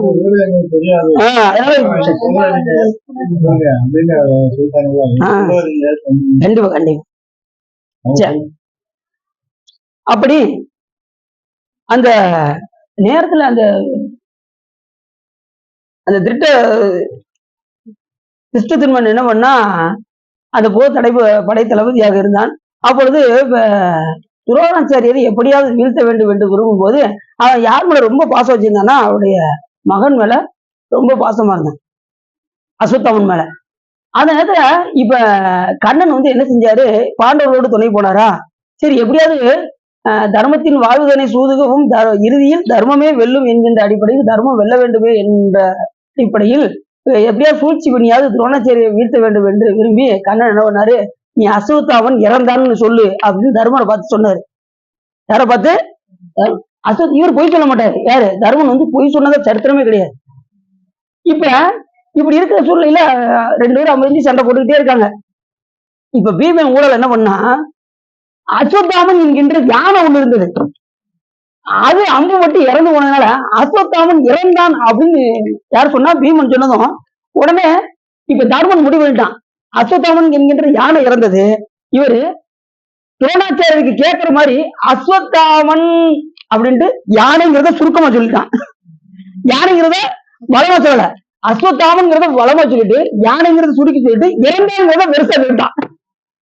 அடுத்த நிமிஷமே அப்ப தர்மர் வந்து பொய் சொல்ல மாட்டாரு அப்படின்னு சொல்லி மகனே இறந்து விட்டாயே அப்படின்னு சொல்லி உடனே தவத்தில் ஆழ்ந்தாராம் துரோணாச்சாரியர். அடுத்த நிமிஷமே யாரு திருச்செற்றுமன் இருக்காம பாருங்க, அப்படி தலையை வெட்டிட்டான். அது துரோணாச்சாரியர் கிடையாது. ஏற்கனவே தன்னுடைய அப்பா வென்ற காரணத்தினால் எப்படியாவது வீழ்த்த வேண்டும் என்று துரோணாச்சாரியர் வெட்டிட்டான். அந்த அளவுக்கு மகாபாரத போர்ல ரொம்ப பயங்கரமா நடந்திருக்கு. அந்த குருஷேத்திர போர்லாம் சும்மா சொல்லக்கூடாது, ஒவ்வொன்றும் ஒவ்வொரு விதமா நடந்திருக்கு. அடுத்து இப்ப இந்த திருச்செதுர்மன் எப்படி இறந்தான் அப்படின்னா, அஸ்வத்தாமன் போய் அந்த குடியில பாண்டவர்கள் இருக்காங்கன்னு சொல்லி போனோட்ட என்ன பார்த்தீங்களா, ஆனா பாண்டவர்கள் வெளியில போயிட்டாங்க. அதுல இருக்கக்கூடிய அந்த அபிமன்யுடைய மனைவி போன்ற இந்த சிறு சிறு பிள்ளைகள்லாம் இருந்தாங்க பாருங்க, அத்தனை பேர் வீழ்த்தும் போது அதுல இந்த திருச்செதுர்மன் உள்ள இருந்திருக்கான். அவனுக்கு காலியாச்சு. யாரு? அஸ்வத்தாமன் வந்து கொண்டுட்டான் அப்படின்னு அந்த கதையெல்லாம் நமக்கு வருது. இது நிறைய இருக்கு, மகாபாரதத்துல நிறைய சொல்லிட்டு இருக்கலாம். இருந்தாலும் நமக்கு மூளை வந்து எதுன்னா சிவம். இந்த கதையில வர்றதுனால நம்ம அந்த கதையெல்லாம் நம்ம என்ன செஞ்சுக்கிறோம், அதெல்லாம் தெரிந்து கொள்கின்றோம். அதாவது மனிதன் எப்படி எல்லாம் வாழ வேண்டும், யாரோட சேரணும் யாரோட சேரக்கூடாது அப்படின்னு சொல்றதுதான் மகாபாரதமும் ராமாயணம். ராமன் எப்படி நடந்தான் அப்படின்னு சொல்றதுதான் ராமாயணம். மகாபாரதத்துல எப்படி நாம் யாரு கூட சேரணும் யாரு கூட சேரக்கூடாது, நல்லவர்களோடு தான் இணங்க வேண்டும் என்பதை வலியுறுத்துவதுதான் மகாபாரதம். இது உங்களுக்கு நமக்கு என்ன சொல்லப்பட்டிருக்கு அப்படின்னா, நாம யாரோட சேரணும், அடியார்களோடு சேரணுங்கிறத நம்ம சைவ முறை நமக்கு சொல்லப்படும். அதனாலதான் அடியவரோடு கூட்டிய அதிசயம் கண்டாமே என்று யார் சொல்றார், நமது மாணிக்கவாச பெருமான் பாட்டுக்கு பாட்டு சொல்றார், அடியவரோடு கூட்டிய அதிசயம் கண்டாமே. பித்தன் என்று என்னை உலகவர் பகவருவது ஒரு காரணம் இது கேளிர் ஒத்து சென்று தன் திருவருள் கூடியும் உபாயம் அது அறியாம செத்து போயார் நரகில் வீழ்வதற்கு ஒருப்படுகின்றேனே அத்தனை ஆண்டு தன் அடியரில் கூட்டிய அதிசயம் கண்டான். பெருமானே, நான் செஞ்ச தவறுக்கு ஒவ்வொரு நரகத்துல இருக்கணும், ஆனா எங்க பெருமான் என்ன செஞ்சா தெரியுமா, என்ன அங்கெல்லாம் விடாம என்னை இந்த அடிய திருக்கூட்டத்துல இருக்க வச்சாரு அப்படின்னு ஒவ்வொரு பாட்டிலையும் சொல்றாரு. பெருமானே, பரவுவார் அவர் பாடு சென்று அணுகிறேன் பல்மலர் பறித்தியத்தே குறவுவார் குலரால் திறத்தேன் என்று குடிகெடுகின்றேனே இரவு நின்று எரியாடி எம் இறை எலிசடை ஒளிர்கின்ற அரவன் ஆண்டுதன் அடியலில் கூட்டிய அதிசயம் கண்டார். பரவுவார் அவர் பாடு சென்று அணைகிறேன் பல்மலர் பரித்தியத்தை. நான் ஒண்ணுமே செய்யலையே சாமின்னாரு, நான் பல மலர்கள்லாம் கொண்டு உன்னை வழிபாடு பண்ணலையே, ஆனாலும் எங்க சிவபெருமான் என்ன பண்ணாரு, இந்த அடியர் திருக்கூட்டத்துல என்னை இருக்க வச்சாரு அப்படின்னாரு. அதுதான் சிறப்பு. அடியர் கூட்டத்தை விட்டு எங்கேயும் எங்கேயும் சொல்லக்கூடாது, போயிடக்கூடாது, இங்கேயே இருக்கணும். அடியர் எங்க போனோம் அவங்க பின்னாடியே போயிடணும். அப்படின்னாதான் நம்ம போய் சேர வேண்டிய இடத்துக்கு போய் சேரணும். சரி, அப்படி நமக்கு இப்படி கதையெல்லாம் நமக்கு ஒண்ணு. அது மாதிரி யதுகுல மன்னர்கள்லாம் யாருன்னா, இந்த யாதவர் குலத்துல உள்ள மன்னர். யாதவர் குலத்துலதான் யார் பிறந்தா, கண்ணன் பிறந்தார். இந்த யாதவர் குலமே அழிந்தது, ஒரு சாபத்தினால யாதவர் குலமே அழிந்தது. அத்தனை பேர் என்ன செஞ்சாங்கன்னா, தனித்தனியே தன் பேரால் சிவலிங்கம் தாவித்து பூசித்து தாங்கள் கருதிய பயன்களை அடைந்தார்கள். எப்படி அடைந்தார்கள் அப்படின்னா, யதுமரபின் மன்னருடன் ஊரார் அன்பின் உரோசர் உரோமசர் மற்றும் முற்களனார் வாரார் வியாதர் முதலியான பன்முடிவர்கள் அத்தனை பேரும் சேர்ந்து என்ற நேரெல்லாம் லிங்கம் தனித்தனியே நன்றி வித்து ஏத்தி நயப்பாடு பெற்ற. நயப்பாடுனா விரும்பிய பொருள்கள், அவங்க என்னென்ன நினைச்சாங்களோ அத்தனையும் அவர்கள் அடைந்தார்கள், விரும்பிய பொருளை அவர்கள் அடைந்தார்கள். அன்றவர்கள் போற்றும் லிங்கம் அவை கண்டோர் மண்டில் நடமாடும் வள்ளல் அவர்கள் பெறுவார். மண்டில் யார் நடமாடுறா, மண்டில் நடமாடும் வள்ளல் யாரு, சிவபெருமான். வள்ளலாரை முன் கண்டனர் வாக்கின் மன்னவனா. வள்ளல் அப்படின்னாலே சிவபெருமான் ஒருத்தர் தான் சார், மற்ற யாரையும் சார். மரகத கொடியுடன் விளங்கும் தெல்லு வேரொளி பவள கற்பனை இடப்பாக கொண்ட தெல்லு கொல்லுமா மலையாளுடன் கூடிய வள்ளலாரை முன் கண்டனர் வாக்கின் மன்னவன். சைக்கிள சாமி அழகா சொல்றாரு. அப்படி வள்ளல் அப்படின்னாலே அது முருகப்பெருமானுக்கு ஒரு பேர் இருக்கு, வள்ளல்னு. தெரியுமா உங்களுக்கு? முருகப்பெருமான் யாரு, சிவபெருமான் தானே. வள்ளலுடைய மனைவி வள்ளி, இதுதான். அப்படி மன்றில் நடமாடும் வள்ளல் யார் அப்படின்னா, பெருமானுடைய அருளை அவர்கள் எல்லாம் லிங்கம் சாவித்து அருள் பெற்றார்கள் என்று இதுல வருது. அவங்க எந்த இது, இந்த பாண்டவர்கள்லாம் வந்து வழிபாடு செஞ்சு அந்த லிங்கத்தை சாவித்து வழிபட்டதுனால அதுக்கு பாண்டவேசம் என்று பெயராகி. அவங்க எதுக்காக அந்த சிவலிங்கத்தை ஸ்தாபனம் செய்து வழிபாடு செய்தார்களோ அவருடைய விரும்பிய பொருளை அவர்கள் அடைந்தார்கள். இறுதியில கடைசி எல்லாம் என்ன செஞ்சாங்க, கைலாயம் போனாங்க பாத்தீங்களா. அன்னவற்றின் இப்ப அந்த இது முடிஞ்சிச்சு. அந்த இது முடிஞ்சிட்டு கடைசி அன்னவற்றின் தென்பால் கைலாயம் அவ்வரைப்பின் நன்னையர் கைலாயநாதன் தனை நிறுவி மண்ணு திசைக்கு இராமை பெற்றான் மறுவலர் கிண்ணல் புரி முதல்வேல் ஈசானன் என்பவே. ஈசானம் தத்புருஷம். இப்ப இந்திரதேவன், அக்னி தேவன், யமதேவன், நிருதேவன், வர்ணதேவன், வாயுதேவன், குபேரதேவன், ஈசான தேவன். ஈசான தேவன் எங்க இருக்காரு? இந்த திசை. அந்த ஈசான தேவன் என்ன பண்ணாராம், பக்கத்துல கைலாயநாதம் என்னும் ஒரு பெயரால ஒரு சிவலிங்கத்தை ஸ்தாபனம் செய்து இங்கே அங்கே பூஜித்த காரணத்தினால் அட்டத்திக்கு பாலர்கள் ஒருவராக அவர் ஆயினார். அட்டத்துக்கு பாலர்கள் அவரு ஒருத்தர் தானே. இப்ப அட்டத்துக்கு பாலர்கள் ஒருத்தர் இருக்காங்கல்ல, இந்திரதேவன் இங்க இருக்காரு, கிழக்கு பக்கம் இருக்காரு. அந்த திசையை யார் ஆழ்வார்னா அவர் தான் ஆழ்வார், இந்திரதேவன். இது அக்னி மூல, அக்னி தேவன். இது யமமூல, யமதேவன். அங்க நிருதேவன், வர்ணதேவன், வாயுதேவன், குபேரதேவன், ஈசான தேவன். அந்த கைலாயநாதரே அங்கே பூஜித்த காரணத்தினால் சிவபெருமா உனக்கு என்ன வேணுப்பான்னு கேட்டதும் உடனே நான் அட்டதிக்கு பாலராக ஆக வேண்டும் என்று கேட்டுக்கொண்ட காரணத்தினால் அந்த திசையை சிவபெருமான் அவருக்கு வழங்கினார். இப்படி யார் யாரெல்லாம் என்னென்ன கேட்கிறாங்களோ அத்தனை வழங்கக்கூடியவர் தான். வேண்டுவாருக்கு வேண்டுவன இவர். நம்ம என்ன வேண்டும் நினைக்கிறோமோ அதை சாமி என்ன செய்வாரு, கொடுத்தே தீர்வாரு. அதுல எந்தவித மாற்றமுமே இல்லை. நீங்க கூட கேட்டுட்டு மறந்துடுவீங்க, ஆனா சிவபெருமான் மறக்கவே மாட்டாரு. நம்ம இதெல்லாம் கேட்டிருப்போமா அப்படின்னு நீங்க யோசிப்பீங்க. இப்ப நாம வாழ்ற வாழ்க்கை கூட ஏற்கனவே பண்டைய பெருவில் சிவபெருமானிடம் கேட்டதுனாலதான் சிவபெருமான் நமக்கு இந்த வாழ்க்கையை வழங்கிருக்கோம். அப்ப இப்ப நம்ம வாழ்ற வாழ்க்கையே தெரிஞ்சுக்கலாம். அப்ப இதெல்லாம் நம்ம சாமிகிட்ட கேட்டிருக்கோம். இந்த இன்ப துன்பம் நீங்க அணிவிக்கிறீங்க பாத்தீங்களா, இதெல்லாம் நீங்க ஏற்கனவே என்ன செஞ்சிருக்கீங்க, செஞ்சிருக்கீங்க. செவத்துல அடிச்ச மறுபடியும் நம்ம கிட்ட கண்டிப்பா வரும். அது வராம இருக்காது, அடிச்ச கண்டிப்பா பின்ன. இப்ப வேற இல்ல, நெல்லு விதைக்கிறீங்க, நெல்லு விதைச்சதுக்கு அப்புறம் பருத்தியா வரும். அதுல இருந்து பருத்தி வரவே, நம்ம எதை விதைக்கிறோமோ அது கண்டிப்பாக அதனுடைய பயனை கட்டாயமாக தரும் என்பதை நம்ம மறந்துடுறோம். அப்ப சிவபெருமானுடைய அருளை பெற வேண்டும் என்றால் அவருடைய அடியார்களோடு நாம் இருந்தால்தான் நாம் என்ன செய்ய முடியும், நாம இங்கிருந்து கடந்து போக முடியும். இந்த வாழ்க்கை என்ற சூழலில் நாம துன்பம் இல்லாம இன்பமாக வாழ வேண்டும் என்றால் அடியார் கூட்டத்திலே இருந்து நாம் வழிபாடு செய்ய வேண்டும். இந்த முழுக்க என்ன சொல்லுது இந்த புராணங்கள் முழுவதுமே, சிவலிங்க பூஜை செய்தால் நாம் நினைத்த காரியம்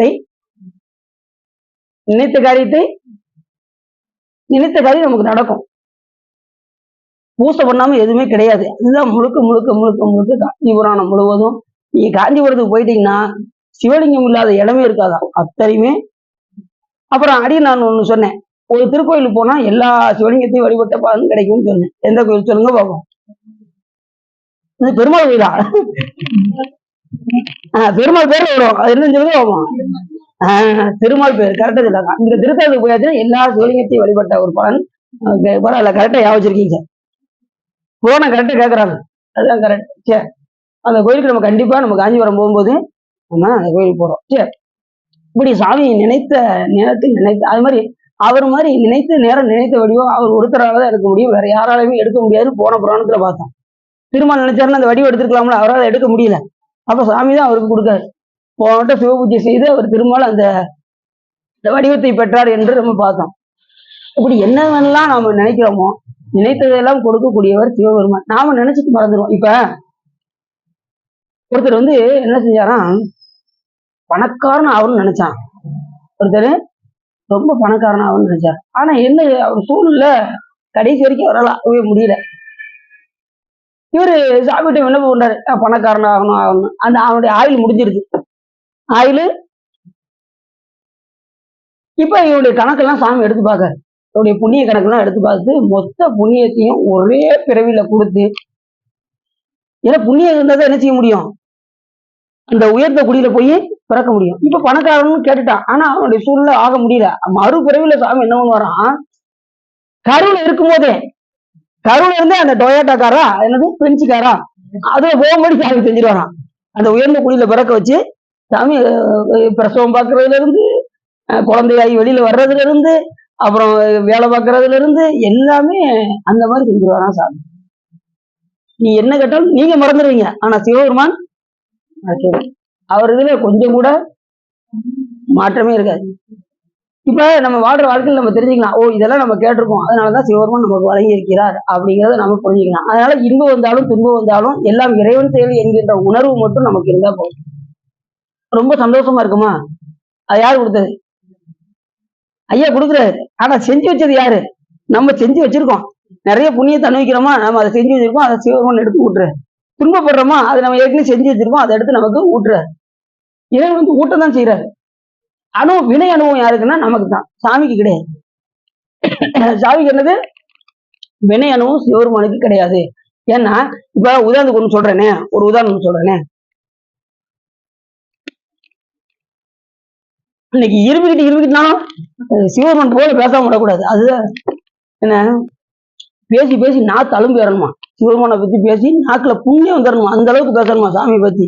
பேசின் பேச்சுக்கு இலக்கணமா பேச்சு இருந்த வார்த்தையின் மணி வார்த்தை பேசி பேசின்தான் எந்தாய் பெருமானே என்று பேசி பேசி பேசிக்கிட்டே இருங்க, ஒன்றும் தப்பே கிடையாது. புண்ணு வந்தாலும் பரவாயில்ல அப்படின்னாரு. அப்படின்னு போன வாரம் பாத்தீங்கன்னா நாக்குல புண்ணு வந்திருந்தது. ரொம்ப சந்தோஷப்பட்டேன், சாமி எனக்கு ரொம்ப சந்தோஷம் சாமி அப்படின்னு ரொம்ப ஆனந்தமா இருந்துச்சு. வந்தாலும் பரவாயில்ல, ரெண்டு எண்ணெயை தடவிட்டு பேசுவோம் என்ன அப்படி பேசுனா சிவபெருமானை பத்தி பேசிக்கிட்டே இருக்கணும். அப்படி இப்ப உதாரணத்துக்கு ஒண்ணு சொல்றேனே, இப்ப நம்ம புழுக்கடிக்குன்னு வச்சுக்கோங்க. நமக்கு புழுக்கடி, என்ன செய்வீங்க நீங்க?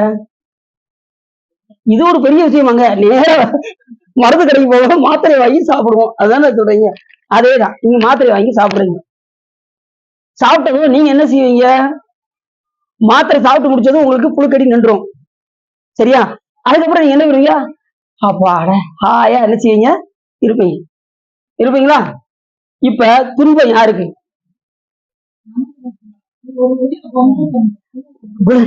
இல்ல, நீ இன்பம் புழுவுக்கு தான் துன்பம், உங்களுக்கு துன்பம் கிடையாது. நீ மாத்திரை சாப்பிடுறீங்களா? அது போல எப்படி ஆயாயிருங்களோ அது போல வினை அனுபவம் நமக்குத்தானே ஒழிய சிவபெருமானுக்கு கிடையாது. புரியுதா உங்களுக்கு? வினையை ஊட்டுவதா இறைவன், அவரு சாமி ஆயா இருப்பாரு, நமக்கு தான் துன்பம். புரியுதா உங்களுக்கு? வினையை எடுத்து சாமி ஊட்டிடுவாரு, நமக்கு தான் அந்த வினை அனுபவம் வேலை செய்யும். இறைவனை வந்து பந்திக்காது, எந்த ஒரு இதுவும் இறைவனை பந்திக்காது என்று சொல்லி இதுகாரும் உள்ளம் நிறைந்து உவகை சிறந்து இந்த காஞ்சி புராணத்தை நீங்கள் கேட்டதால் உங்களுடைய வல்வினை கரைந்து திருவருள் உரையும் என்று சொல்லி திருப்புகழ் வாடி அடியின் உரையை நிறைவு செய்யுது. இன்னைக்கு ரொம்ப சின்ன கதை, அதனாலதான் ஓரளவுக்கு. அடுத்து வந்து நம்ம மச்சேச படலம் பற்றி நம்ம தொடர்ந்து நம்ம நாளை பார்ப்போம் என்று சொல்லி இதுகாரும் உள்ளம் நிறைந்து உவகை சிறந்து இந்த காஞ்சி புராணத்தை நீங்க கேட்டதுனால் உங்களுடைய வல்வினை கரைந்து திருவருள் உரையும் என்று சொல்லி திருப்புகழ் வாடி அடியின் உரையை நிறைவு செய்யுது. வேலைக்கு போனிருக்கு, அதனாலதான்.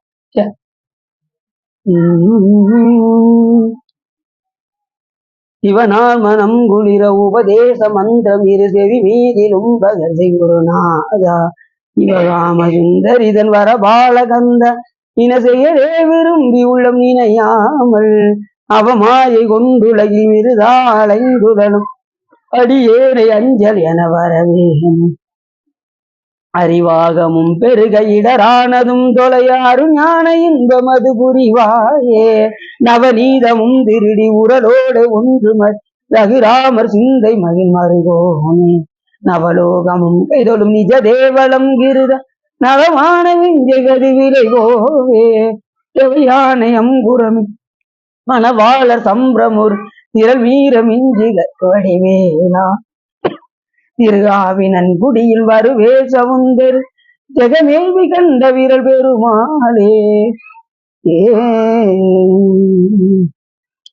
கைலாய பரமுறை சிவஞான போத நெறி காட்டும் என்னை பயிர்வாய் மைகண்டன் தந்ததிக்கோர் விஞ்ஞான பானுவாயி மீளாரும் பள்ளியில் திருவாவூர் திரைவாள் குரு நமச்சிவாய தேவன் சைலாதி மரபடியோன் திருமரபு நீடோடி தலைகமாதோ பான்மையில் வராது வெய்க மணிவளம் சுரக்க மன்னன் பொன்முறை அரசு செய்க குறைவில்லாத இகழ்வாழ்க நான்முறை அரங்கள் உங்க நற்றவம் வேண்டி மல்க மேன்மைகள் சைவ நீதி விளங்குக உலகமெல்லாம் எண்ணிடுக மாமலை மண்ணுக மெய் விரும்பிய அன்பர் விளங்குக சைவ நன்னறிதான் தலை தொங்குக தெய்வன் திருநீர் சிறக்கவே திருச்சிற்றம்பலம் வரவ பார்வதி பதையே என்னாளுடைய சிவனே போற்றி. வெற்றிவேல் முருகனுக்கு. திருச்சிற்றம்பலம், தில்லையம்பலம், பொன்னம்பலம், அருணாச்சலம். வித்தியாசம்